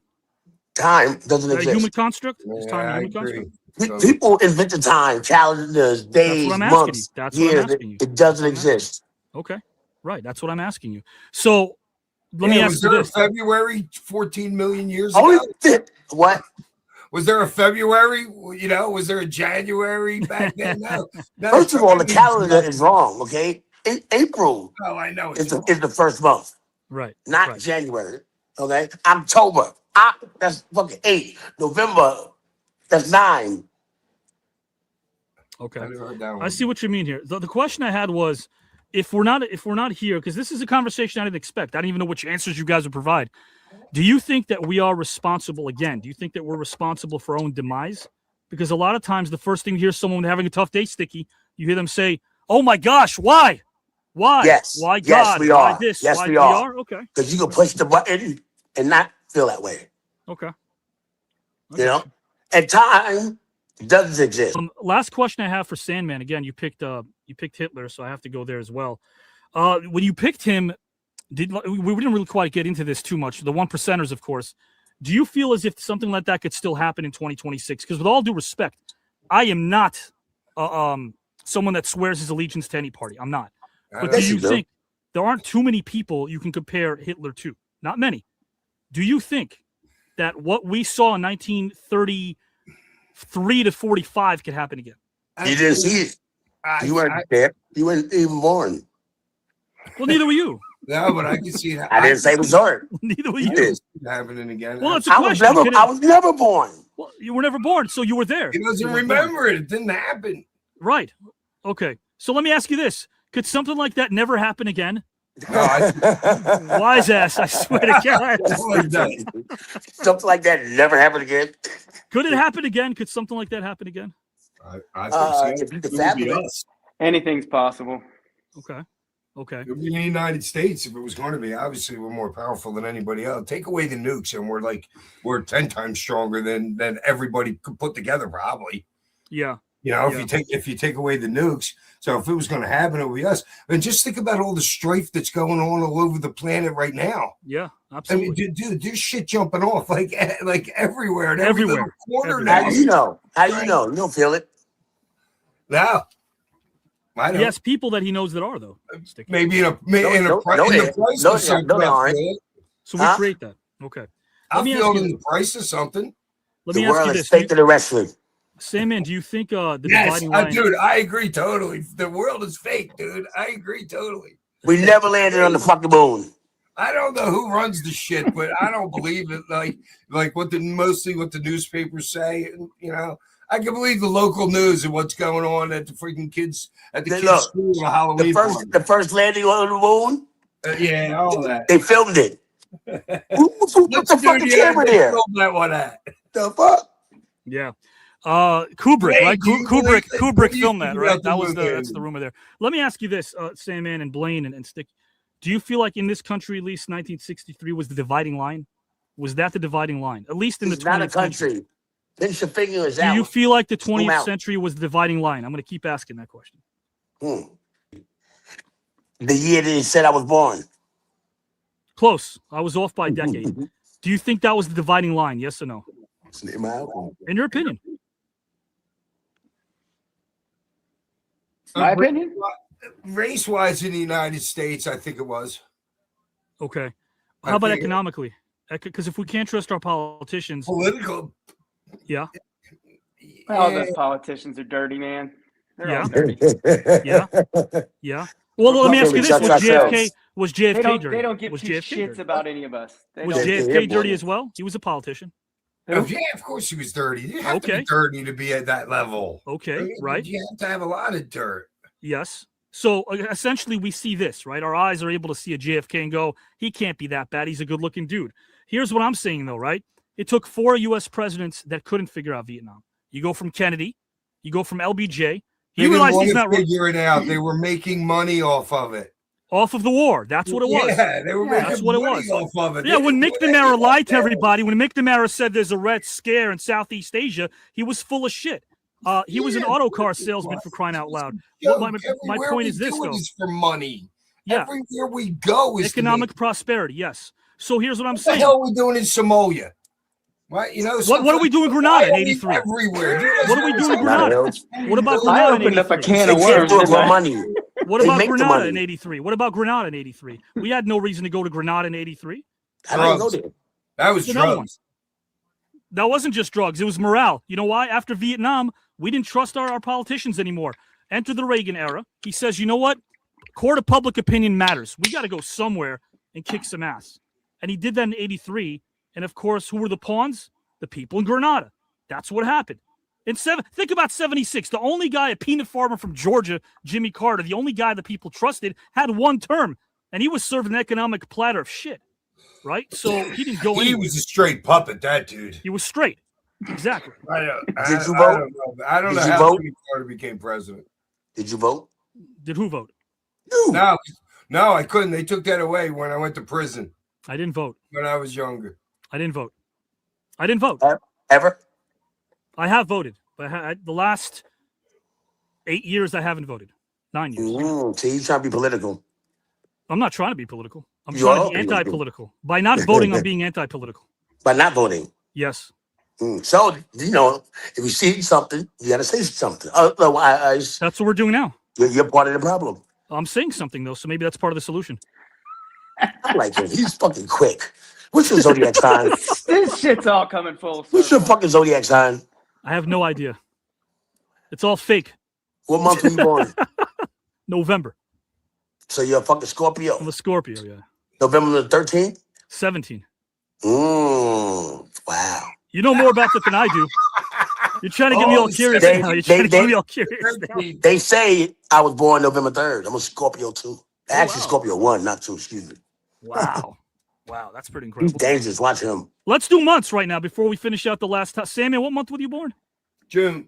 June. Gemini. Gemini. Yeah, I knew you was two-faced. Blaine, what month were you born? I'm a Leo. He's probably a fucking He's a Leo. Leo. He's a Leo. See, come on. What, July 18 or July 21st? August 3rd. Close. Even worse. Guys, what I want to do now before getting to our last topic is Why do I want him to read my palm someday? Where's your crystal ball, bro? You guys ever go to palm readers or no? I've been to one. Never? I've been to one. You've been to one? Yes, they say, yeah, you know what? Your first wife will probably die. And by that time, she was dead already. I was like, what the fuck? Before you met her? No, not before I met her. This is after, all right, you know? yeah. It's look. I had 3 wives, right? The first one died a tragic death, right? The second one died a tragic death, too. And the third one died because she wouldn't eat the poison mushrooms. That always happens. It's always the third one. So very funny. It's always the third one. 60-minute special about him someday. Yes, we're in the works. This one died in what? This one died how? Yeah, we're going to Universal for that. Guys, I want to play a video right now. It's a rest in peace memorial video. Oh, it was good, though. I liked it. Thank you. Thank you. I appreciate that. Props for some of the people that were on it. I really appreciate that, my friend. Thank you.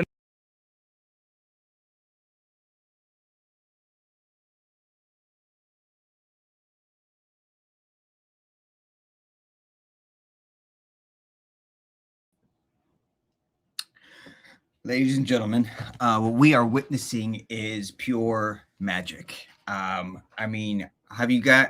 eclectic nature of this panel is beyond belief. I mean, we were talking about the war. We're talking about heaven and hell. We're talking about God. We're talking about post-life existence. We're talking about, is this the reality or not? It's amazing. And speaking of reality or not, what we do know is at some point there might be possibly a death. And there have been some amazing luminaries who have passed away that we want to take a moment to honor at this time. So there's a beautiful video that I want to set up, and I want you guys to take in and enjoy, because these luminaries really touched our hearts. And with that said, here is that amazing Sterling Wilkins votes for Mr. Joe Montana. So I want us to have a better world. And I think when we're able to help each other, then we make it much better for each other. Well, I'm going to celebrate you and what you stand for all the time. You have a friend in me, my friend, from the heart. Lenny, do you have a nice time? You guys take care. You got it. Have a great weekend, my friend. Okay, thank you Have so a great much. song. It's so important to help people enjoy their life. Yeah. And let and to help them understand that they can make a difference. I like that. Do you agree that it starts with a smile? I think so. I think it would help. Trio of options for Gallagher, more underrated and why? Sauerkraut, Henry Kissinger's deep soothing voice, or dogs wearing sweaters? I like dogs wearing sweaters. Did you have fun? Yeah, I haven't done an interview in 20 years.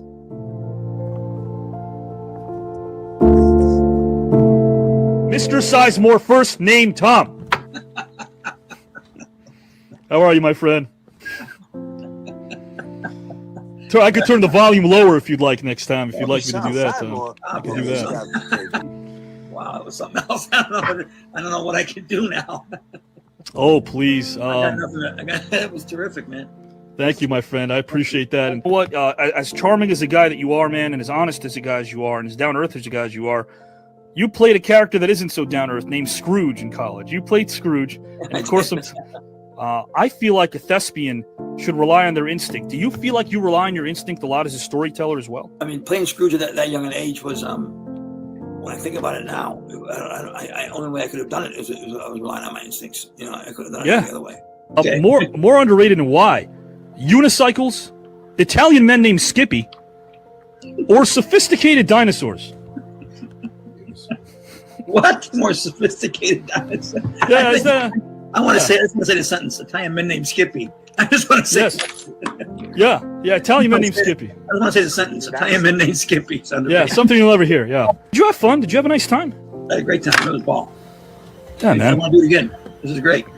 I just think it's going to be, a lot of fun for people. I don't think people like this on the air. I don't think really. No, there isn't. I just think it's going to be I'm very interested in how people respond to it, because I know it's going to be interesting and see if people tune in and stay tuned in, and I really hope they do. And I'm all yours, bro. Let's go out and make this work. All right, I'll talk to you soon. Okay, bye. I teach a workshop, and one of my students finally said about my class about iambic pentameter. He finally said, "I got it, and he was excited, and it was both his elation and those 3 words that make it worthwhile, right? Amen. You got it. But I think I've got to have equally passionate people involved in the production of it. That passion will override any reservations anybody has as to the show's potential for entertainment or education. Did you feel as if transitioning to the stage and performing live theater was a natural fit for you? Yes, I did. I always felt very comfortable on stage. More so on stage than I did in film or television. So I'm looking forward to you, Avi, giving me your thoughts and your input, because as I told you, that piece that you sent me is, I love good writing, and I think Thank you, sir. My career, and this is a beautiful piece of writing, as I said. I'm referring to the piece that you wrote me. You're onto something because you're a writer. You're a creative force, and I want to hook up. Thank you so much for those kind words, guys. Thank you for being you, my friend. I appreciate you and respect you wholeheartedly. And that goes double for me to you, Avi. Wow. There's my pop. Holy shit. Pop left us not too long ago. You guys would have liked Pop. Gentle giant, 6'7", really sweet guy, quiet guy. Wish I would have got my Pop's good looks. Your dad died on Father's Day, you said? Mm-hmm. Okay. Yeah, let me ask you this. And by the way, before you depart, Sticky, I got a tribute video for you, Sandman and Blaine. It's a 60-second one. You'll see your dad there. Do you guys still talk to any people that you've lost along the way? By yourself, somewhere in a room? Do you guys ever have conversations with those who've passed on? No, I don't have full conversations, but I'll be like, like Sabu, my boy, always used to do this. Right. I got something, like a little trinket in my bedroom, I just see him sometimes. I'm like, guys, sure. What up? That's cool. Conversations, acknowledgments. Yeah, Blaine, Sticky, you guys ever talk to in your own private space? You ever talk out loud to those who've passed on? My studio is haunted. Your studio? Yeah, all the dead rappers I know be in there. I'm like, get the fuck out of here. No wonder he came up with all that good shit. Yeah. I kid you not. All right, so I guess though that would be a yes. You do. You talk. Well, maybe they. Well, Maybe I'll they be talking to you. them. They be talking to me and shit. I'm They like, talk to you. Talk to me. They talk to you. Is it like built over an old grave or something like that? Do you know why it's like haunted? Because they be coming back and shit. Like, I mean, not no grave or anything like that, but they be coming back to the studio. And I be feeling their energy. Like, he's sitting right there. You can't see him. What do they say to you? Did he give you critique when you're like, No. They don't talk. Oh. They just sitting there watching and listening. And You see them? critiquing physically, huh? Do you see them? Yeah. You do see them? Yeah. Do they appear the same way they did when they were alive? No. Okay. How do they look? They're more shadowy. Okay. They're more shadowy. Gotcha. Blaine, do you have any conversations with the dead? I mean, yeah, I'd be just, a couple words for, some friends that might have passed, so, hey, thinking of you, just stuff like that. I want to go right now into a fun game that I play right before our final topic. It's called I'd Pay. I like this. Oh, what? I'd Pay. Blaine played this game, I'd Pay. So, Blaine, I got a different game for you. I got a different one called More Underrated because you played I'd Pay. This is the game. So, again, Sticky and Sandman and Blaine. For Sticky and Sandman, they have to pick one of these three options that they would pay for to see and why. And I'm going to start with Sandman. I want to have some fun over here. If it was a unicycle, I'm taking the unicycle. There is a unicycle coming up. Sandman, if you had the option to pay for the following, which would it be and why? To see Rocky Balboa as a neurosurgeon, Seinfeld as a correctional officer, or Rambo as a talk show host? Big Rambo is a talk show host. Why? That'd be hilarious. You say Rocky and Rambo ain't the same person? No, it's played by this. It's different characters. Same Oh, person. yeah. But Oh, you said Seinfeld. That's not Rocky. Rocky would not hang out with Rambo, Sticky. He wouldn't hang out. They wouldn't chill. They wouldn't chill at all. Adrian. So you pick Rambo, the talk show host. Why? Will there be a lot of talking, Sandman? Yeah. Blaine, I got a different game for you because you played I'd Pay last time. Which do you think is more underrated and why of the following, Blaine? The letter Z, salt bagels, or pinky toes? What's the question? For Blaine Wilson, what's more underrated? The letter Z, salt bagels, or pinky toes? You better say the letter Z. I mean, fingers ends with Z. Pinky toes, man. I don't like feet. You don't like feet? Okay, gotcha. Oh God, no feet. Pinky Salt toes. bagels, man. You're supposed to throw the bagels in the toaster oven. I don't even know why people eat salt bagels. How can you actually eat a salt bagel? No. So I'll go with Z. Yeah, I don't know. I've never met someone that said they like eating a salt bagel. Sticky's right. Ever. Okay. Gotcha. Sandman, more. No, how about this? Game for I'd Pay. Which would you pay for to see and why of the following if you could? Hannibal Lecter is a regular cast member of 90210, Big Bird the Bounty Hunter, or Conan the Librarian? Lecter 90210. I'd be happy if he killed them all the first episode. After Brandon and Brenda turning. The Sticky, which would you see and why? Because you're not paying anything because you're sticky fingers. Which would you pay for to see and why? Hannibal Lecter is a regular cast member of 90210, Big Bird the Bounty Hunter, or Conan the Librarian? Big Bird, the Bounty Hunter, because they always say, he's 5 Sesame Street, but he never told us how to get there. He never did. But you know what, though? He ran the streets of Sesame. Sesame buns. Yeah. Or bagels. He did run those streets. More underrated for Blaine Wilson. Then we go to our final topic. More underrated and why. Blaine, which would you pick? And which do you think is more underrated and why? We have VHS tapes, nostril hair, or 95-year-old women owning a mosh pit at a Metallica concert. Why does he get different questions? He played this game already last time he was here. The mosh He definitely can't win the 15,000 then. 95-year-old women at a Metallica mosh pit is more underrated. Metallica mosh pit? That's that's so bad. When you're 95 years old, you deserve to do whatever the hell you want, I think, right? You've earned the right to tell everybody to go fuck off. That's just all there is. Pretty much at 95. Yeah. Which would you pay for to see and why? Darth Vader, the wedding planner, Godzilla, the massage therapist, or Freddy Krueger, the personal trainer? Freddy Krueger, the personal trainer. Really? Yeah. Okay. Gotcha. Reminds me of Fredro. Does he really? Okay. Fredro Krueger. Gotcha. Okay.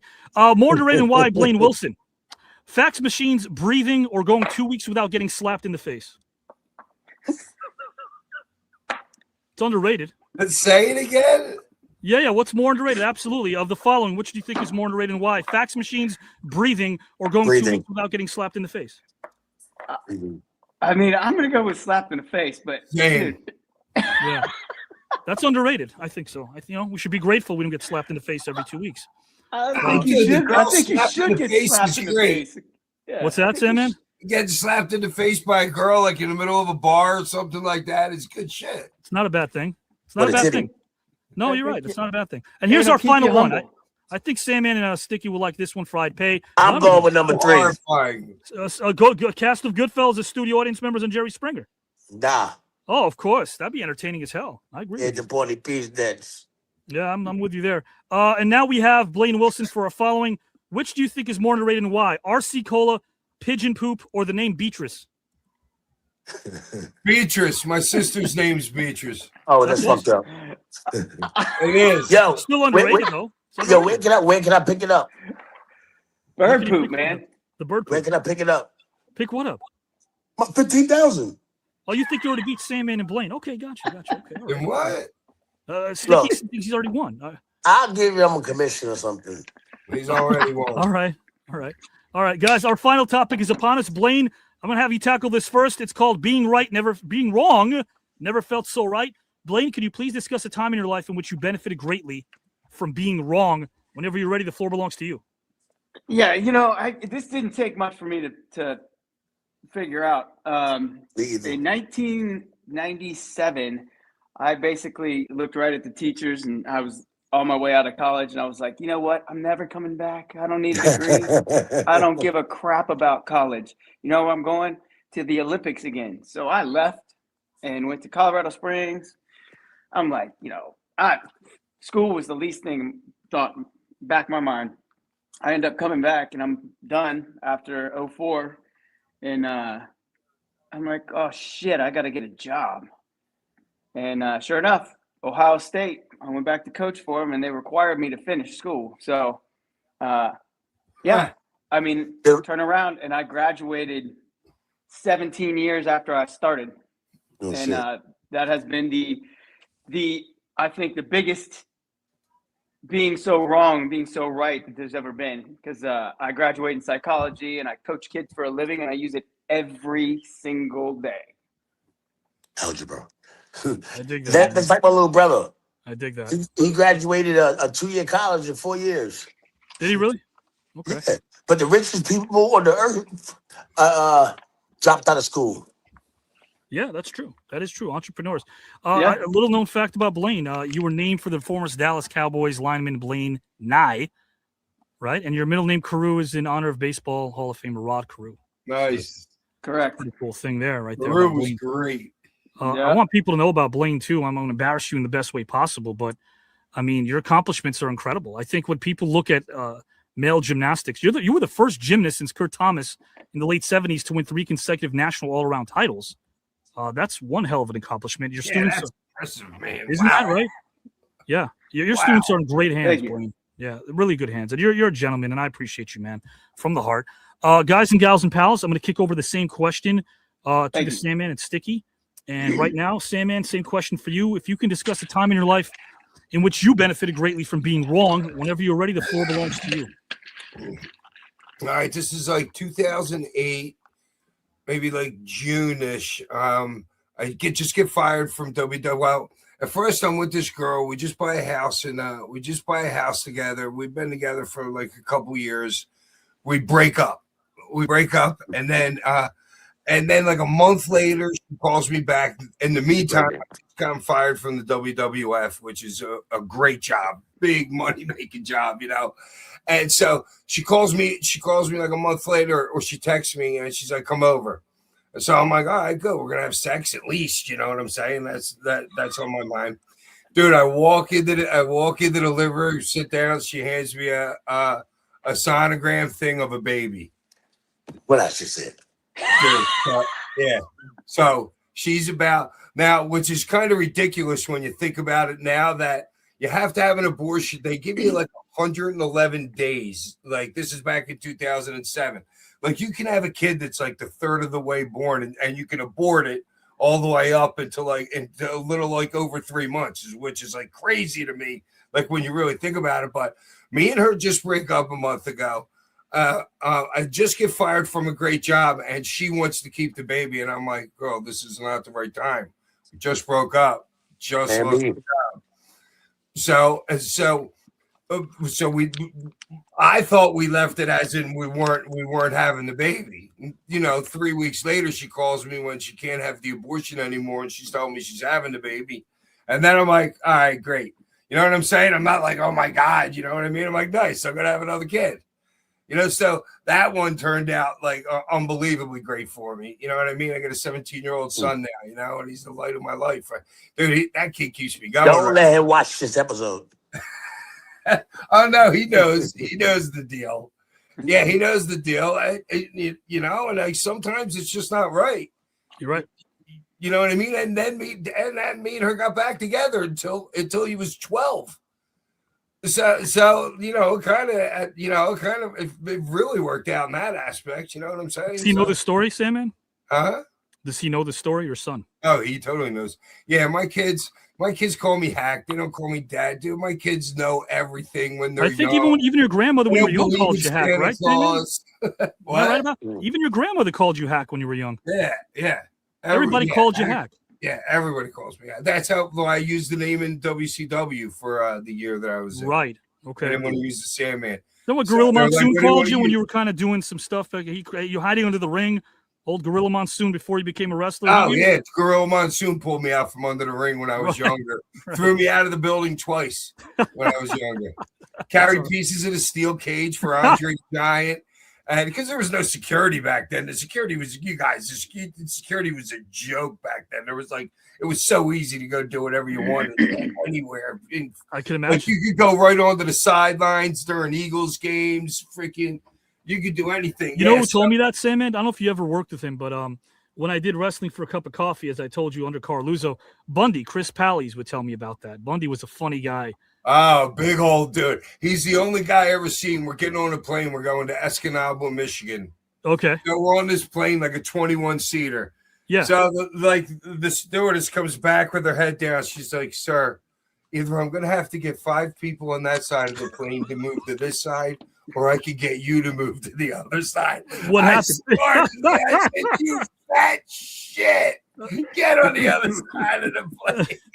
He was a funny dude. Can I tell you a story about Bundy that you might like? Yeah, he's a great guy. I was believe it or not, I zipped the old lip when I was younger because I would open up my ears and not say a word, right, Sandman? So there I am, and after it was a show going out to like Montclair, New Jersey, or might have been Cherry Hill, New Jersey. I lived in Montclair, New Jersey. That's where I'm at now. I'm at Montclair. That's crazy. Nice. Right there, yeah. Sandman sticking, big King Kong Bundy, right? A veteran. He's doing the independence. I'm in the car with him. He liked me, took me in. There was another kid named, I think it was Julio. He was 18 years old. He could do all those backflips, right? He was very like a gym, kind of like a would-be Julio gym. De Niro? It might have been Julio De Niro. He's a young kid. He's sitting back there, and he just doesn't stop talking. After 20 minutes, Bundy stops the car, and he says, hey, kid, I got a book in the trunk. Do you mind getting it out for me? Sure, no problem, because this kid's saying, I'm going to be this one day, and that way. He gets out, opens the trunk, and Bundy hauls ass. Old school shit, dude. Old school Keep your stuff. mouth shut. And the kid shows up because he hitchhiked, and he was like sweaty. He missed his match, and he told Bundy, I'm really, really sorry. He goes, I'm not. You'll learn one day. He told me the story that about 10 years later, the kid ended up becoming a professional overseas, and they still kept in touch up until Bundy's death because he taught him a lesson. That's a pretty cool thing, I think. So, yeah, nice. Paying your dues. Yeah. By the way, you brought up something that really interested me because how about this distinction that Sandman should hear, Sticky and Blaine? The first person I wrote for was Carl Reiner, not Rob. It was Carl. And I thought to myself, what is an idiot like me sitting in a writer's room with Carl Reiner? What the hell? Get out of here. You were sitting with Carl Reiner. At Lionsgate, yes. At wow. Lionsgate. So we're sitting there. Of course, back then, there was an open door policy. The person who ran and still runs Lionsgate right now, I think Sticky and I were talking about this before we went on air, is John Feldheimer. And he started as a manager. So he was at the last 2 years of his life, and he needed people to help write for him. So I'm like sitting there, and I'm like, what can I teach the guy? He's eating like these pecans, like 5-10 of them at a time. And he asked the younger writers, hey, what can you guys bring to the table? Because I'm looking to write a monologue. And some kid reads out what I thought was a soliloquy. So under my breath, I go, that's a soliloquy. It's not a monologue. And Carl Reiner gets in my freaking face. Carl Reiner. And he goes to me, what did you say? I said, nothing. I got Tourette's. I didn't say anything. He goes, no, what did you say? He goes, I like someone with balls. Can you say what you said? I said that wasn't the monologue, it was soliloquy. And he goes, okay, you know what? I'm going to have you write for me. Maybe being him sucks. I told my athletes at Ohio State every single day, they were like, do you have anything to add, Blaine? And I was coaching college athletes. Yeah. So, yeah, don't suck. Yeah, right. There you go. Don't suck. You're overcomplicating things. It's pretty self-explanatory. If you don't suck, you don't suck. Guys and gals, I'm going to ask Sticky Fingers a question right now, though. This is to wrap things up right now for the evening.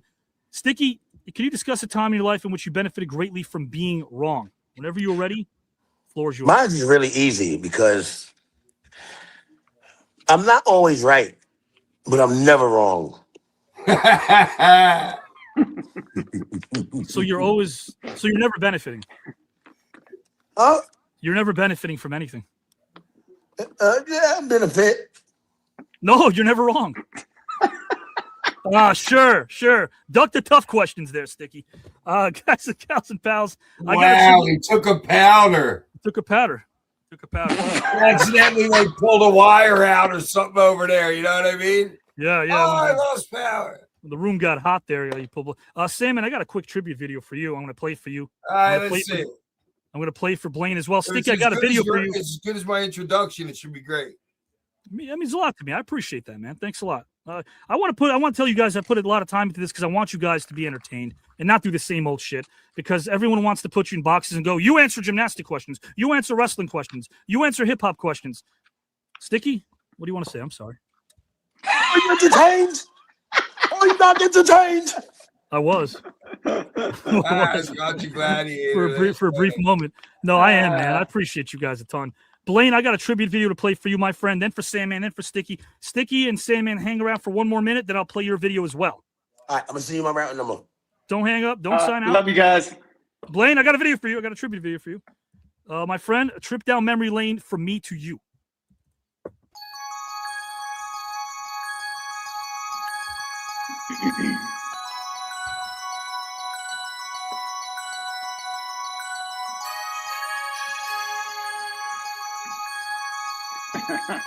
Yeah.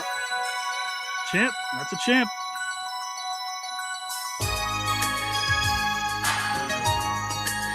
Incredible.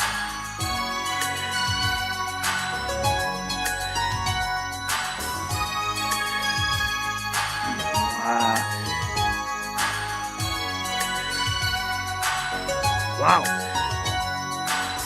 Unreal. Tom. Is that Paul Hom?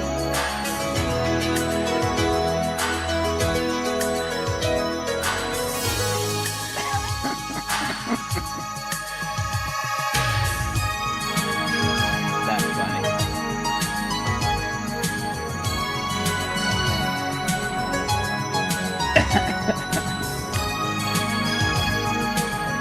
That's my son. God bless him. God bless him. That's awesome, man.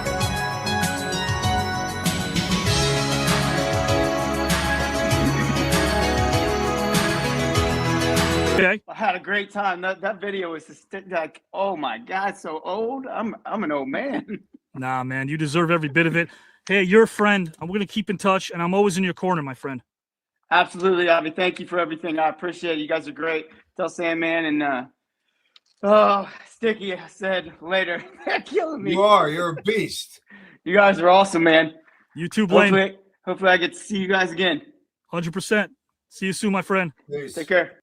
Great Blaine Wilson, man. Oh, man. I'm glad we did this, man. It's like, to me, being able to see people walk in and not have any idea who they are. I mean, you guys don't know me either, but did you? This is a video from me to you, my friend, a trip down memory lane. Thank you. Yep.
Wow.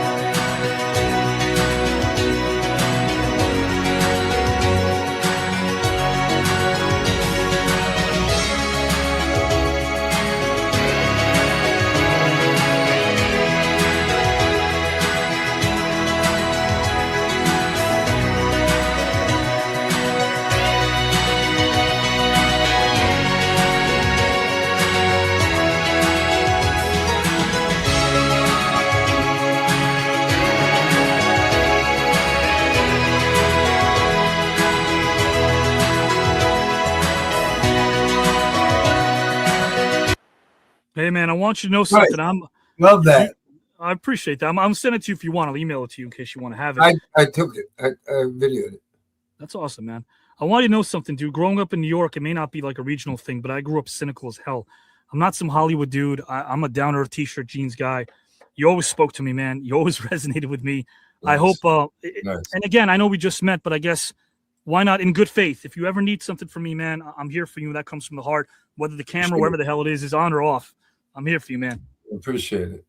Thank you. You have a great rest of the day, my friend. Wait, I want to see Sticky's freaking video. Sticky's got to sign in, but I guess I can ask you now. 15 grand, 5-day trip to Greece. This was a sport of the mind. Would you like to win it all? I'll take all the cash. We could turn Greece into this. Yeah. But I want to watch his video because I don't really know a lot about him. About Sticky Fingers, yeah. Let me ask you this, Sam, man. What's your favorite sport? What is your favorite sport? I don't really have one. To watch, I guess football. Yeah, football. So when you were growing up, was wrestling the biggest passion that you had, or was it music? Was it something else? Or wrestling? 5 years old. Watch WWF Saturday afternoons, 1 o'clock and 5 o'clock. You knew you were going to do it from a young age. Like you had a feeling you were going to. Yeah, it was my life stream. That's pretty absolutely cool. Yeah. And your the only thing I ever wanted to always be. How about the whole era? It wasn't the actual Chippendales company, but I did a private dancing. Like I did that for what? How Chippendales, was that something that lasted for a while or no? Yeah, well, I lasted for I don't know, like maybe 9 months or something like that. Yeah. Right on. Got fired for soliciting. Okay. Yeah, women were just throwing money at you to fuck you, dude. My ex-fiance kind of told me to quit her. Right, wasn't it? Handover. Did you do weekends? Or no? Well, we did Wednesday. They opened up this huge club in like the suburbs outside of like Philadelphia, like a half hour. Held like 2,500 people. Right. What was the question again? Yeah, weekends. Did you ever get booked for weekends? Oh no, so we did. We had a show Wednesday, Thursday, Friday, Saturday, and then sometimes all in Delaware County, right outside of Philly. And then sometimes they would take us up for the weekend to Studio 54 to work there, and that was like the greatest thing ever. That's. Let me ask you this. Yeah, because I'm a young kid, dude. I'm a month out of jail. I had just been in jail for like a year. I'm out. I'm dancing in this club. The production manager, producer of the Chippendales comes up to me on the dance floor. She grabs me, pulls me by the hand, takes me to her office. I think we're gonna fuck. She does. I think she wants to fuck. That's that's why we're going there because the music's so loud you can't talk. That's right. Yeah, she gets behind the desk and I'm like, she's like, yeah, I want you to be a Chippendale.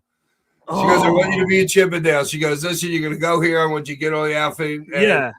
And then as she's walking me out of her office, the owner of the Chippendales, a guy named Nick Denorio. Okay.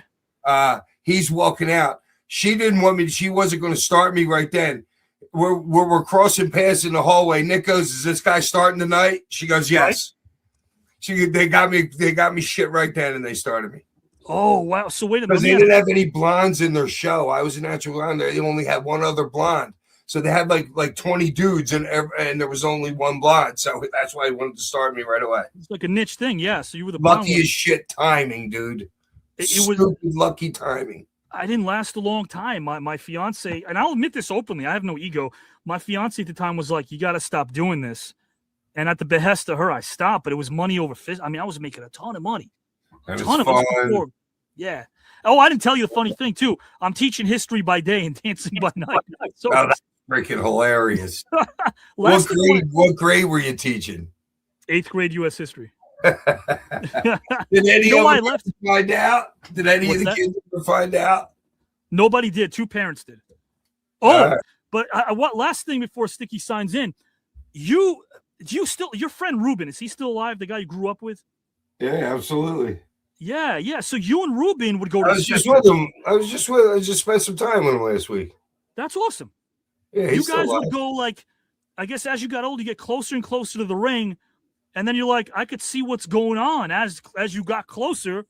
Oh, how this thing goes, how it operates. Yeah, dude. When Gorilla was walking, the one time at the Philadelphia Spectrum, when Gorilla was throwing me out, he caught me underneath the ring. Freaking, he walked me out, and Hogan was standing there talking to, I forget who the hell he was working with that night. Sure. But he's standing there talking to a heel that he shouldn't be standing there talking to. You know what I mean? So yeah, and then when we start sitting in the first and second row, and then you hear the guys talking to each other and shit like that. But it was still all a little bit of a mystery, you know what I mean? And it did deter you from like loving it, right? It's not like, oh, now I can't enjoy it as much. That's all I wanted to be was that, man.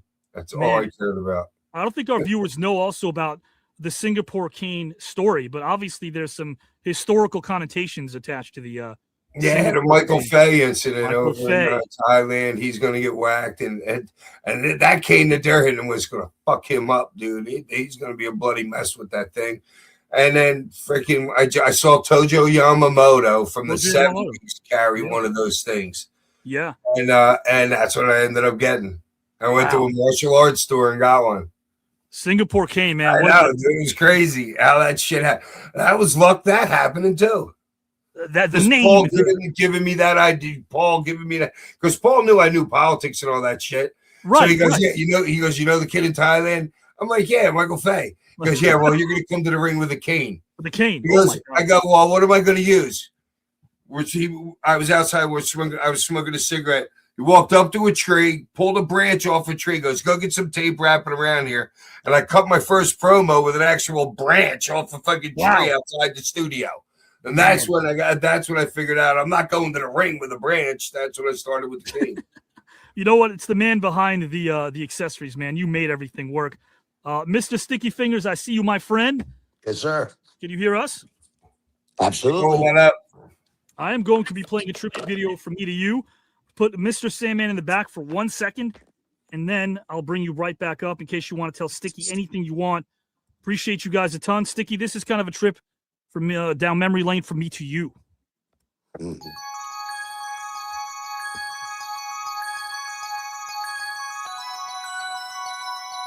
There we go. Can you hear it? Mm-hmm.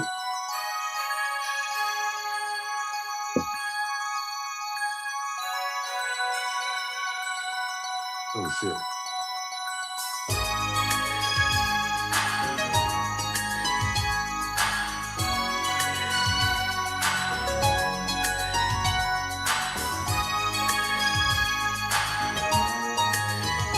Day in the life. Blaine. Blaine. Yes, sir.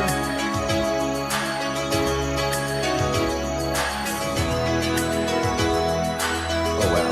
A cool action figure.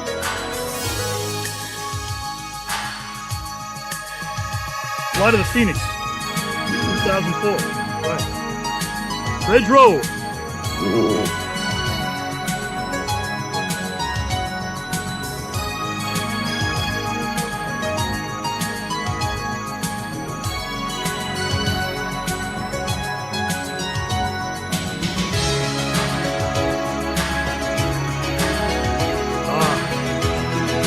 Soul Train Award.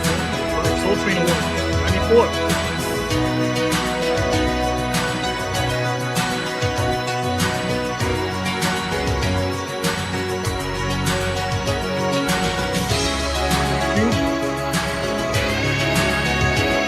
LL, one more rep, In Too Deep, 99.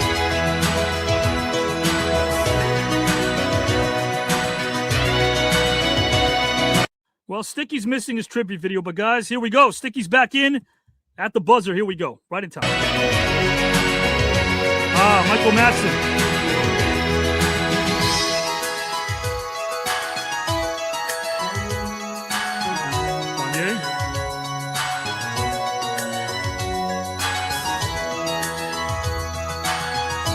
Can you send this to me? I will definitely send it to you, my friend. Giovanni Ribisi. Russell Simmons.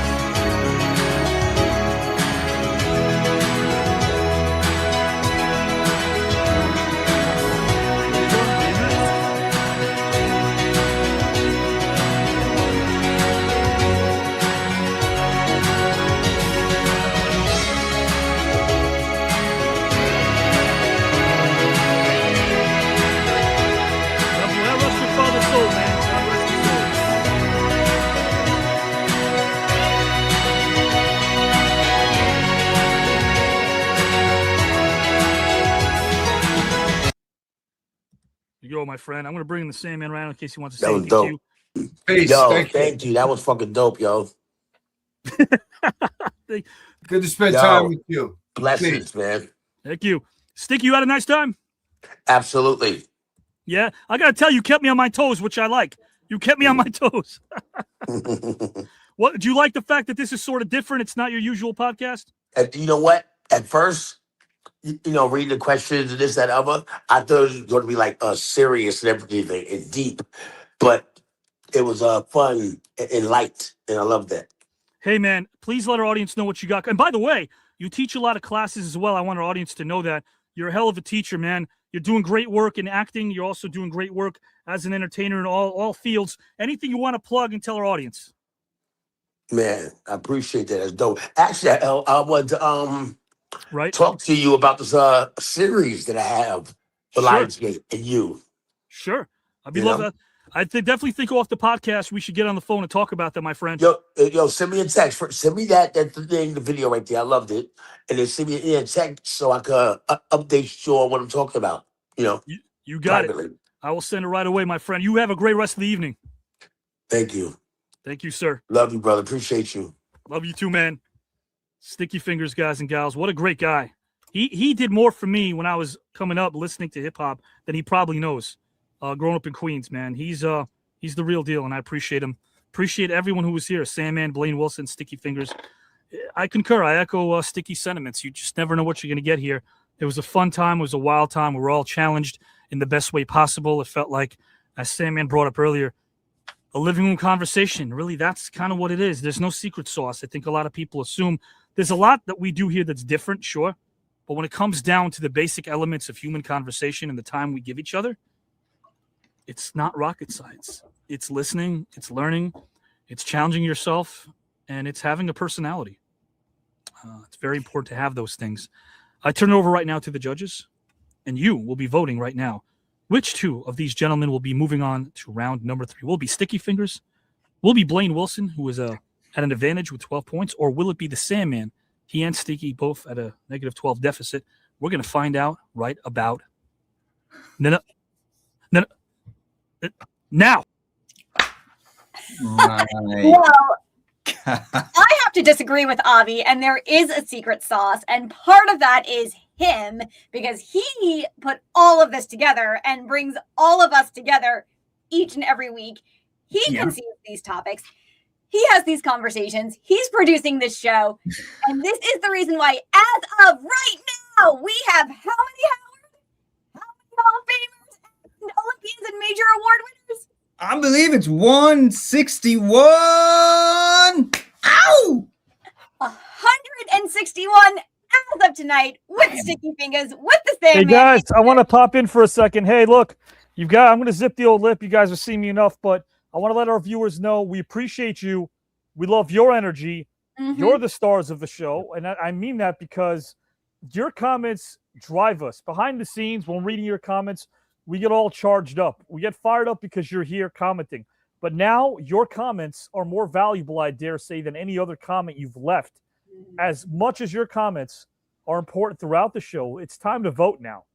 Nowhere else do you have the ability to determine the outcome of a tournament oh so grand like the celebrity tournament, where right now, as of tonight, as Giselle and Howard said, there are now 161 Hall of Famers from the world of sports, music, and wrestling, not to mention Oscar, Grammy, Tony, Emmy, Golden Globe, AMA, WGA, and Olympians. I didn't forget, all competing for the pride of the prize, guys and gals. It's not merely the size. All you have to do is look behind their eyes, and you will see competitors. You will see people, guys and gals, that knew not anything about one another prior to this experience, but that's why it's a palace of positivity, a place where strangers leave as friends, and we have philosophical fun while providing you with endless entertainment. So, with that, Topic number 1, who gets your vote? Topic number 2, who gets your vote? Giselle's going to vote. Howard's going to vote. Their votes are worth 3 points. They're on air. They're on screen. And we're going to find out. Now, remember, for our new viewers, Sticky Fingers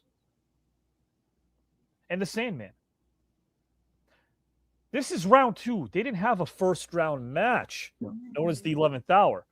They chose to bypass that when they called me up and said, we want into round number 2. So there's a stipulation. They're at a 12-point deficit. Blaine Wilson already had his first match with Ty Lawson. We know that. Yes. Check out the channel. So Blaine Wilson automatically in an advantage, much like last week when Riddick Bowe, who had a match prior to his second-round match, was up against, how about this, Sticky Fingers' cousin, Fredro Starr. The 2 frontmen of Onyx. He was at a -12 disadvantage. So was Maven. But they both moved on. And interestingly enough, a week later, not only are the same stipulations here, but another AMA-nominated hip-hop legend and another former WWE great and wrestling great in the Sandman. How about that, Howard? ECW. The Sandman. Onyx. Blaine Wilson. What a lineup. They're going to vote. You guys will stop, both of you, as you know. Stop what you're doing. Howard, you're going to look at the screen as well. When you see someone voting, we're going to read that out loud.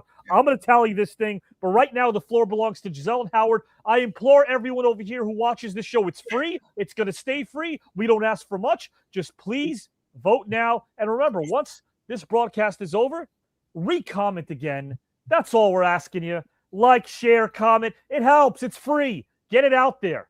Get it out there because there's nothing like this around. Where else do you see luminaries do this for free? Hang out for 2 hours. Want another 2 hours because they're having so much fun. And on top of that, a tournament? A sport of the mind? Philosophical topics? Where else can you get this?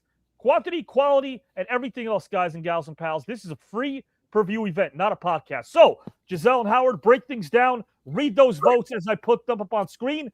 And the floor belongs to you. Thank you. And you, the engine, in the comments. Get those votes in now. Type them in. This was a dynamic show, says Mark. Way to go. Absolutely. Lee, welcome, Lee. Great that you made it in. Sal has his first vote in. Topic 1 goes to Blaine Wilson for me.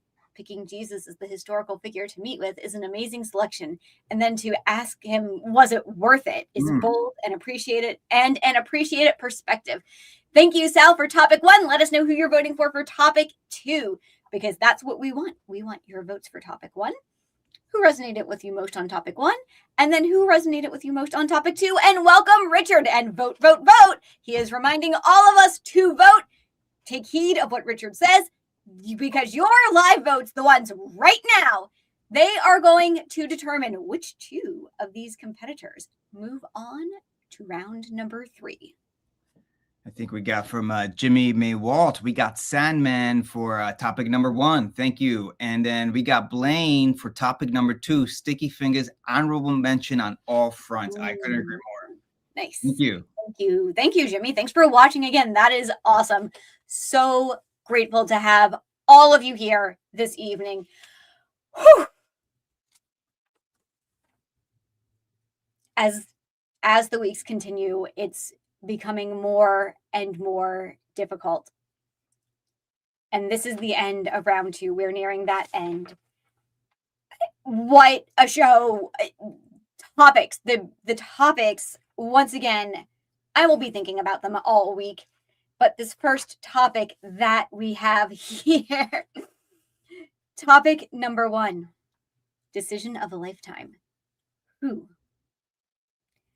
would you want to have a conversation with and why? George Fisher, thank you for being here again and for voting Sandman for topic 1. We are tallying that now in the back. Let us know who you vote for topic number 2, George Fisher. We appreciate you being here, and everyone else, if you haven't gotten your votes in yet, start typing them in. Jimmy, thank you. Yes, of course. We're very happy that you answered the call as well and that you're here. You've been here a couple weeks now. What do you think of the shows you've seen? This is really cool. I think so. Miranda says, Avi is amazing. She is concurring with Lester Cook there, who is calling Avi AAA these days. If you haven't seen his little video today, go to his page and watch that along with Chad's pages. Chad's page goes to He breaks everything down so well every day. Read Chad Dixon's post. He's awesome. We have a vote here from Christopher Farnan. For topic 1, the Sandman gets my vote, and for topic 2, Blaine gets my vote. Awesome. Thank you, Chris, for watching and for voting. That's really fantastic. And also, don't be afraid to let us know the whys. Let us know why you're voting for them. What part of them resonated with you the most? And Phil says, try and find any other place you could find this many top shelf celebrities gathered in one tournament. I can't think of any at all. Howard, can you think of any other place where you can find this many top shelf celebrities gathered in one tournament?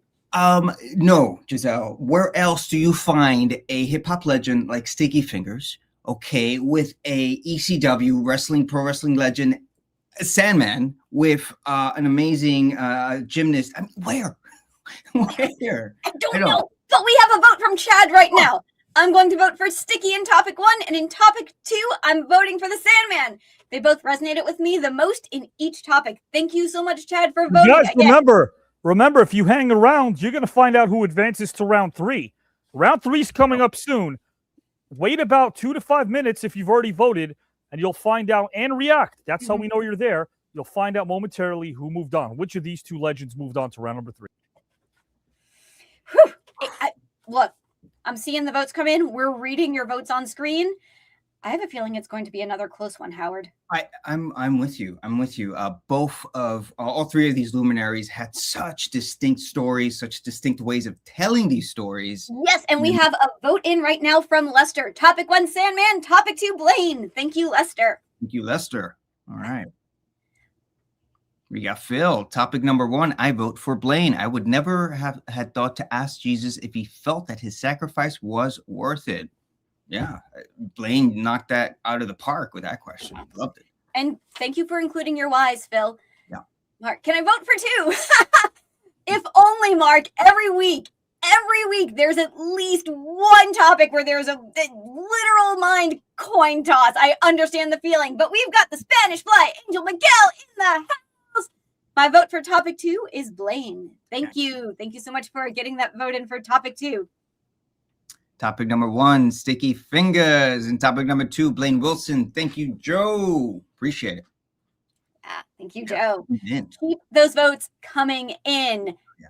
John, we want to see your votes. Bethany, I don't know that I've seen your votes yet. Allison, vote. Those votes, your votes. You are the ones who are shaping this tournament. Oh, what do we have here, Howard? Red Pill says, shout out to G Money. And Howard, my Bizzo is for Sticky. He was real. Kept everyone on their toes with his deep, thought-provoking answers and perspectives. I couldn't agree more. Red Pill, and I like the Bizzo. Like that. Bizzo. It's going to become a new thing. We're going to hashtag that for you, Richard.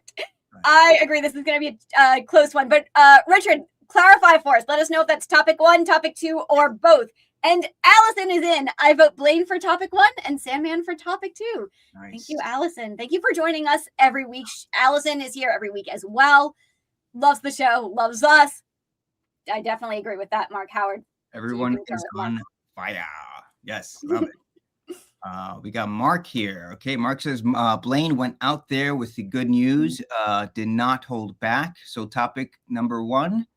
Sandman did the right thing and went family. So topic 2 for him. I love it. Blaine for topic 1 and Sandman for topic 2. Thank you so much, Mark, also for your reasons. Appreciate it. Ooh. Sal, Sticky Fingers was beyond entertaining and thought-provoking. It's too bad we didn't get to see him sooner in the competition. Oh. Ooh. Do you think that would have helped? Do you think that would have helped Sal? Because he is negative 12 points behind. But for topic 2, Sal selects Sandman. Hearing him tell his personal story about him and his child's mother discussing a late abortion and then deciding to have him and what they share today definitely hit the heart. Yeah. Thank you. Thank you, Sal, for sharing your whys with us in both of your topics tonight. That's really, really fantastic. We love seeing your thoughts. We love seeing those. So keep them coming. Jimmy May Walt, killer show. I'm not sure why, but I feel the need to go camping with everyone involved here. Oh, Howard, do you know? All right, I'm going to read Miranda's vote, and then I'm going to get back to that. Okay. Do you know who else would like to join that campfire? Who else would like to be on that camping trip? I believe Haas. I believe. Yes, Yeah. Oh, yeah. absolutely. Oh, yeah. Yep. Miranda, I vote Blaine topic 1 because he truly brought his A game, and topic 2 for Sticky Fingaz because he asked some very insightful questions that made me think. Bye. Everyone did a great job. Reverend Daka, topic 1 Blaine, topic 2 Sticky. Nice. Thank you for voting for both there. Mark, Sandman all the way for topic 2. Love it. Woo! Howard? Yeah, Phil, topic number 2. My vote goes to Sandman. How he turned a seeming negative into a positive really resonated with me. Sandman wound up with a terrific son. That is just heartwarming. Yes, it is. All right, George. Sandman, topic 1. Sticky Fingaz, topic 2 from George. Thank you, George, for being here again this week and for voting and watching. That's really awesome. But yeah, you're absolutely right. Charlie Haas is in this. He was another 11th hour participant who bypassed 11th hour, went straight into round 2. Oh!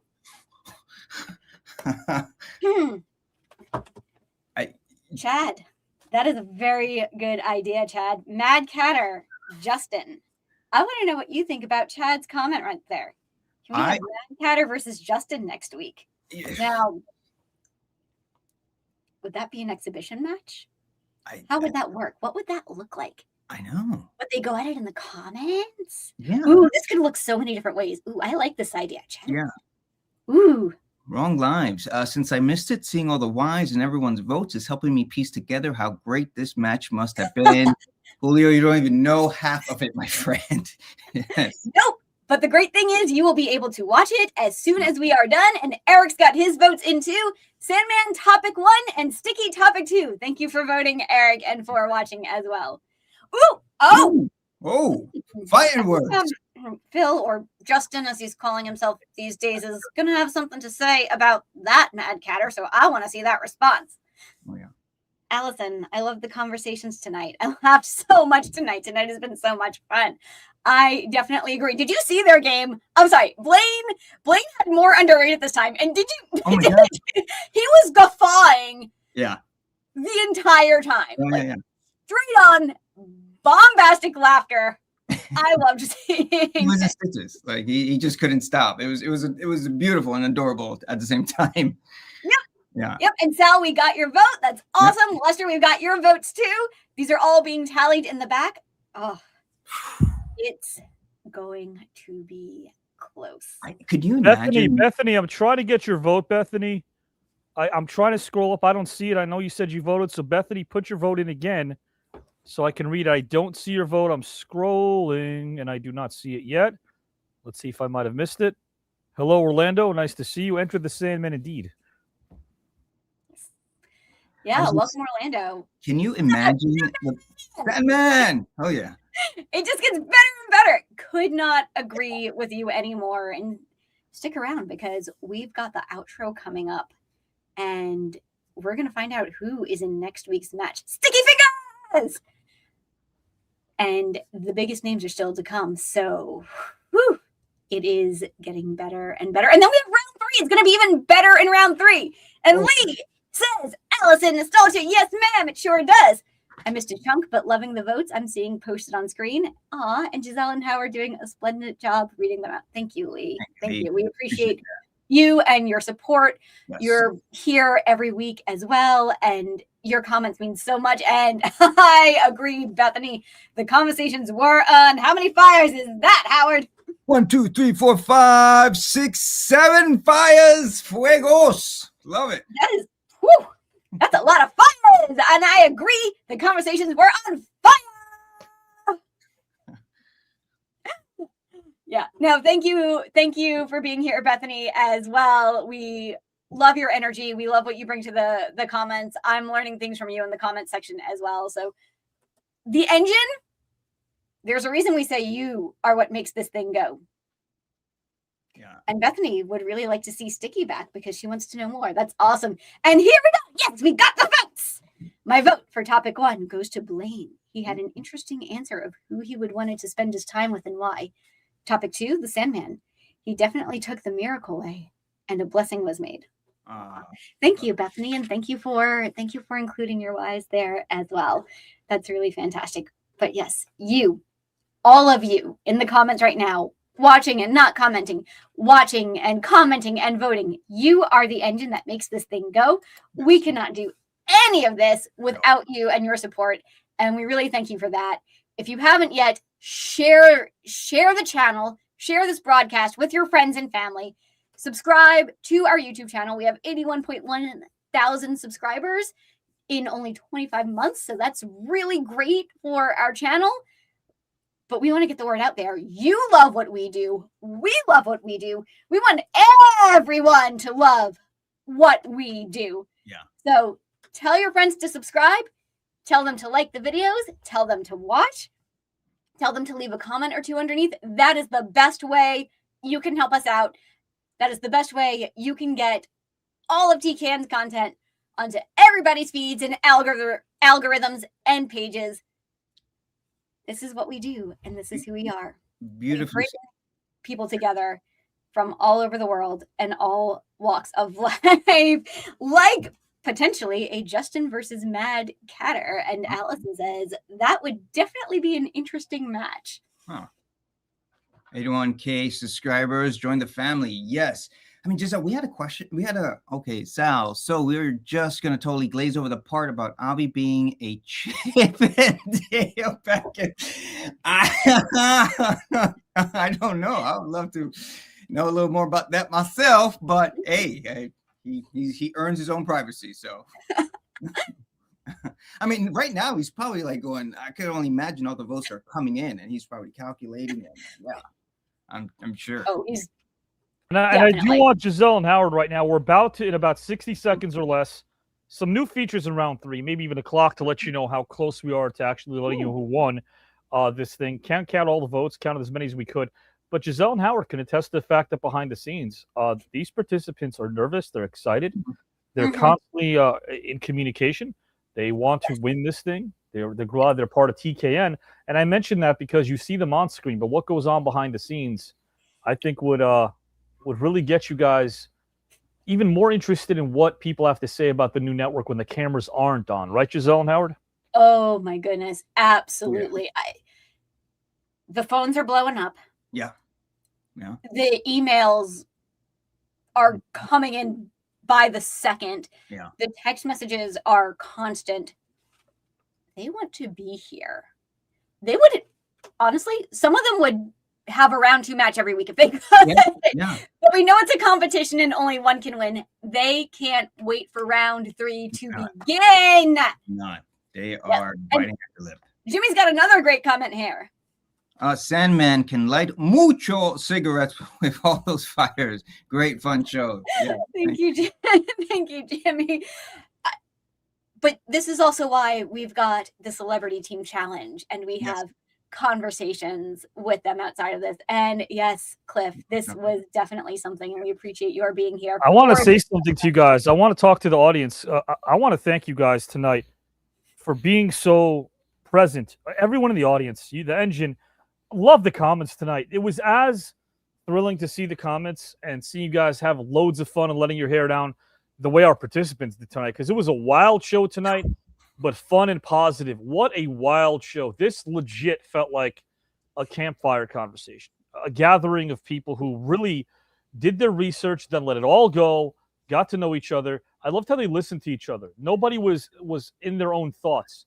They were listening and open, and they were not afraid to show exactly how they felt about something, even if it came at the expense of disagreeing with the other. And that's kind of what this is all about. So we love that. Again, if you asked anybody if these three met each other before, you'd probably say yes, based on the camaraderie. Sure. I loved every bit of it. Our TKN hosts are piling in the back, so I want them to be alert right now because it's outro time coming up in about a few seconds. Appreciate them. Appreciate them commenting as well. Our TKN hosts are always there to communicate with you when they're not on screen, to tell you they appreciate you for being here. We know that. So let's pull up some more comments and find out who won this thing. Are we excited to find out who won? Oh, yeah. Oh, yeah. Oh, yeah. Oh, yeah. We want to know who won this thing. So, guys, we do. Justin, let me bring Justin in. Controversial, to say the least. I want to bring you in right now because, again, give the devil his due. And if you don't, you won't. Because in 5 nights, he might be gone. He might be persona non grata. Justin, you might be out of here. Are your bags packed? So. My question for you is, are your bags packed? I don't have to pack my bags, Klein. What you talking about? Well, so hold on a second. Hold on. You're going to tell me you haven't thought about the prospect of being eliminated in 5 nights? Of course I have. You know, I'm not stupid. I know what the stakes are. I know what's going on. I'm just within myself. Look, here's the fact.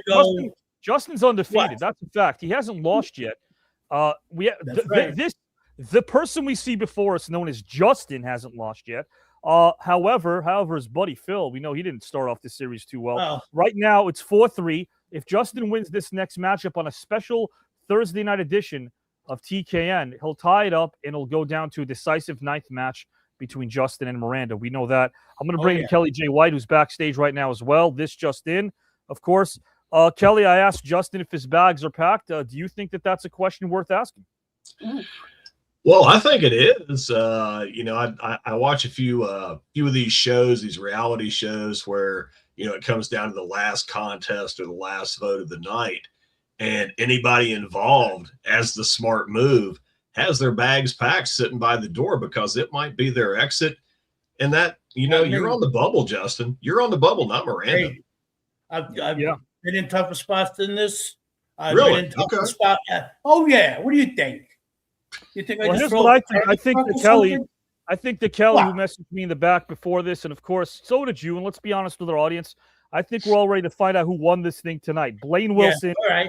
Sticky Fingers, yes. Yep. And of course, guys, this is like a 30-second video to find out who won. So if you blink, you'll miss it. But Sticky Fingers, how about the Sandman out of nowhere? Pops in. He does not do anything, guys. He's now part of the celebrity tournament. But will it be for naught, guys and gals? Will the Sandman also be eliminated as soon as he entered? We don't know.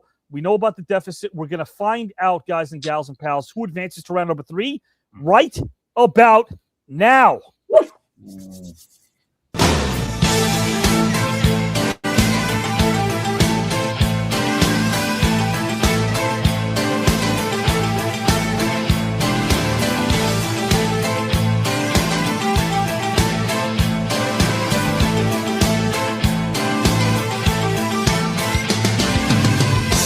Who's it going to be?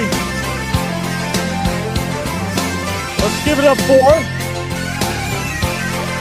Blaine Wilson. Still hanging around.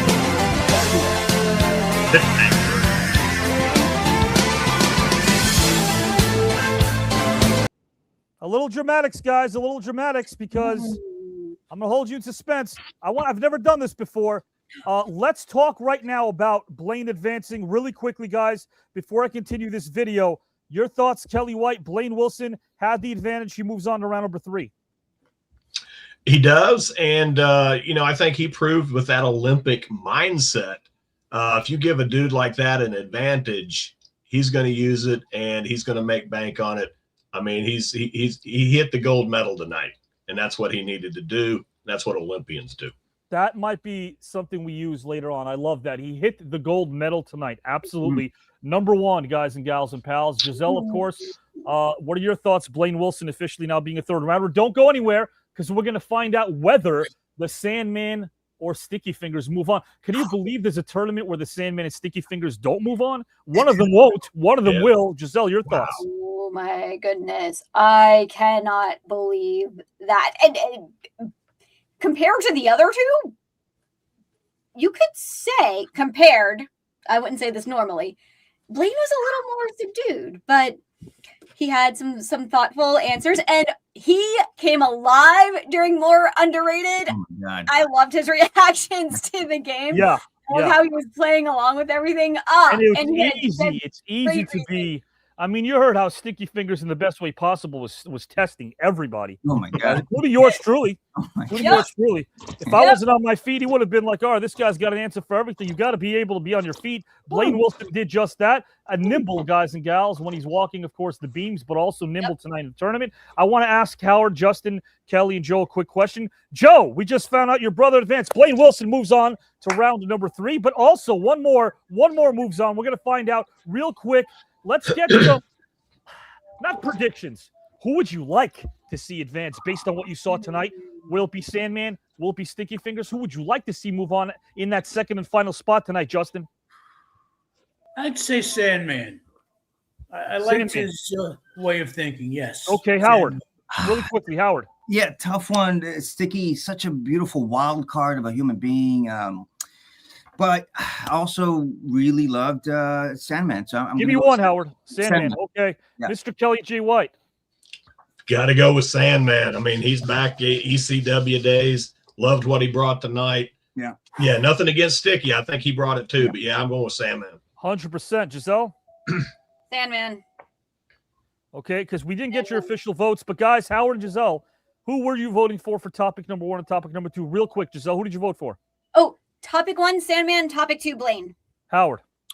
Topic 1, Sandman, and topic 2, I would have, I also would go Blaine. Yeah. We're going to break down the whys this Wednesday. Don't worry on the Black Box. We'll break down the whys. Joe and Miranda, of course, guys and gals, they're here as well. We're going to find out now who gets the final spot. This is it. And again, not too much longer until round 3 debuts. Who will move on and get that second and final spot? We're going to find out in about now.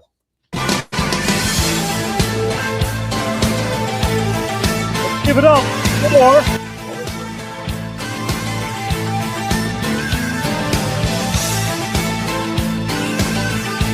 the Sandman. Move on to the next round, guys. Round 3. Sandman moves on.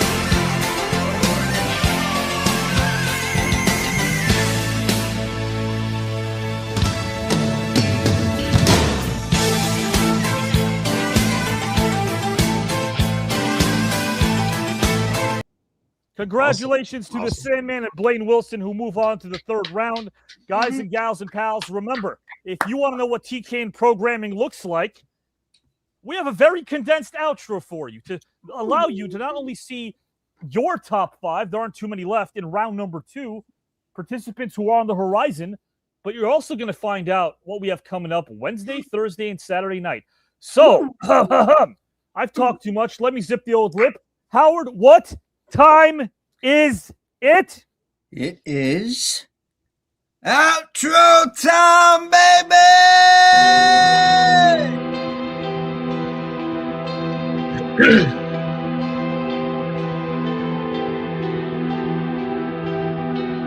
Obsession's going to be talent every time. You got all the talent in the world, but are you obsessed? Is it all you ever think about?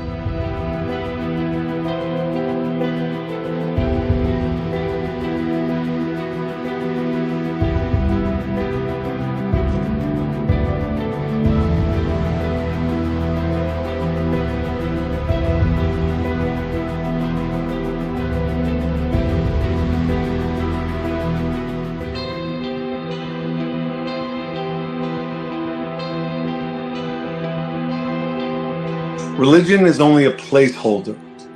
That everybody's belief in a higher power is really the connection that we should all aspire to. That whatever book you read, that's a placeholder for how you should control yourself, control your life, deal with people from a spiritual sense. But everybody should deal with the higher power as a one-to-one connection.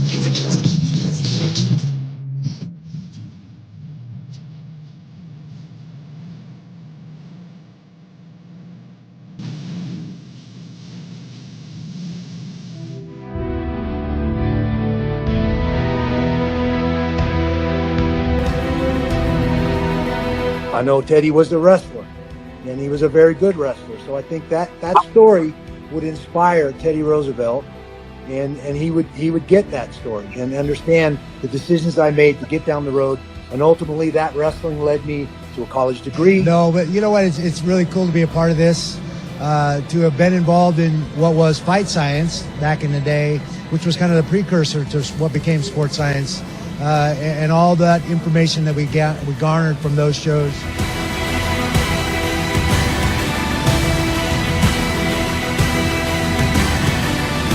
So the generation I went along with, we all of a sudden sort of burst through and did all the triples, and So it was a little bit more exciting for me to watch the guys because they went faster and they pushed themselves. And sure, I always wanted to be able to do that and sort of pride myself on going fast and just pushing the limits a little bit. You know, a lot of them are champions and skaters that people have heard of, but there's so many other amazing skaters that I've been lucky enough to work with as well that, you know, not necessarily have the same recognition, but are truly, truly talented.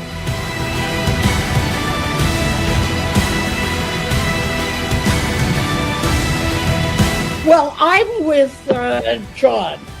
There is nothing more useless than an agent. When John was talking about his agent, right. I was saying, gee, maybe he has CAA too. My feeling is that it's a fish out of water who used to asking questions. The hardest person in the world to interview is an interviewer. Because they're listeners and not performers.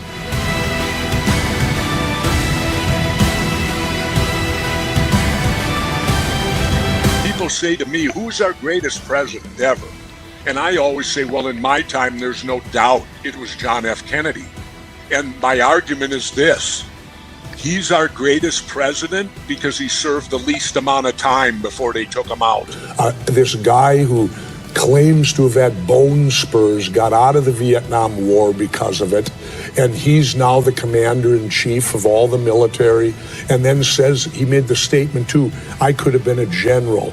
He couldn't even do one day of boot camp to be a private. Go!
By the way, guys and gals, It's all about the spouse. It's all about what the partner does for the celebrity. So we're going to give the partner a voice, not just the celebrity.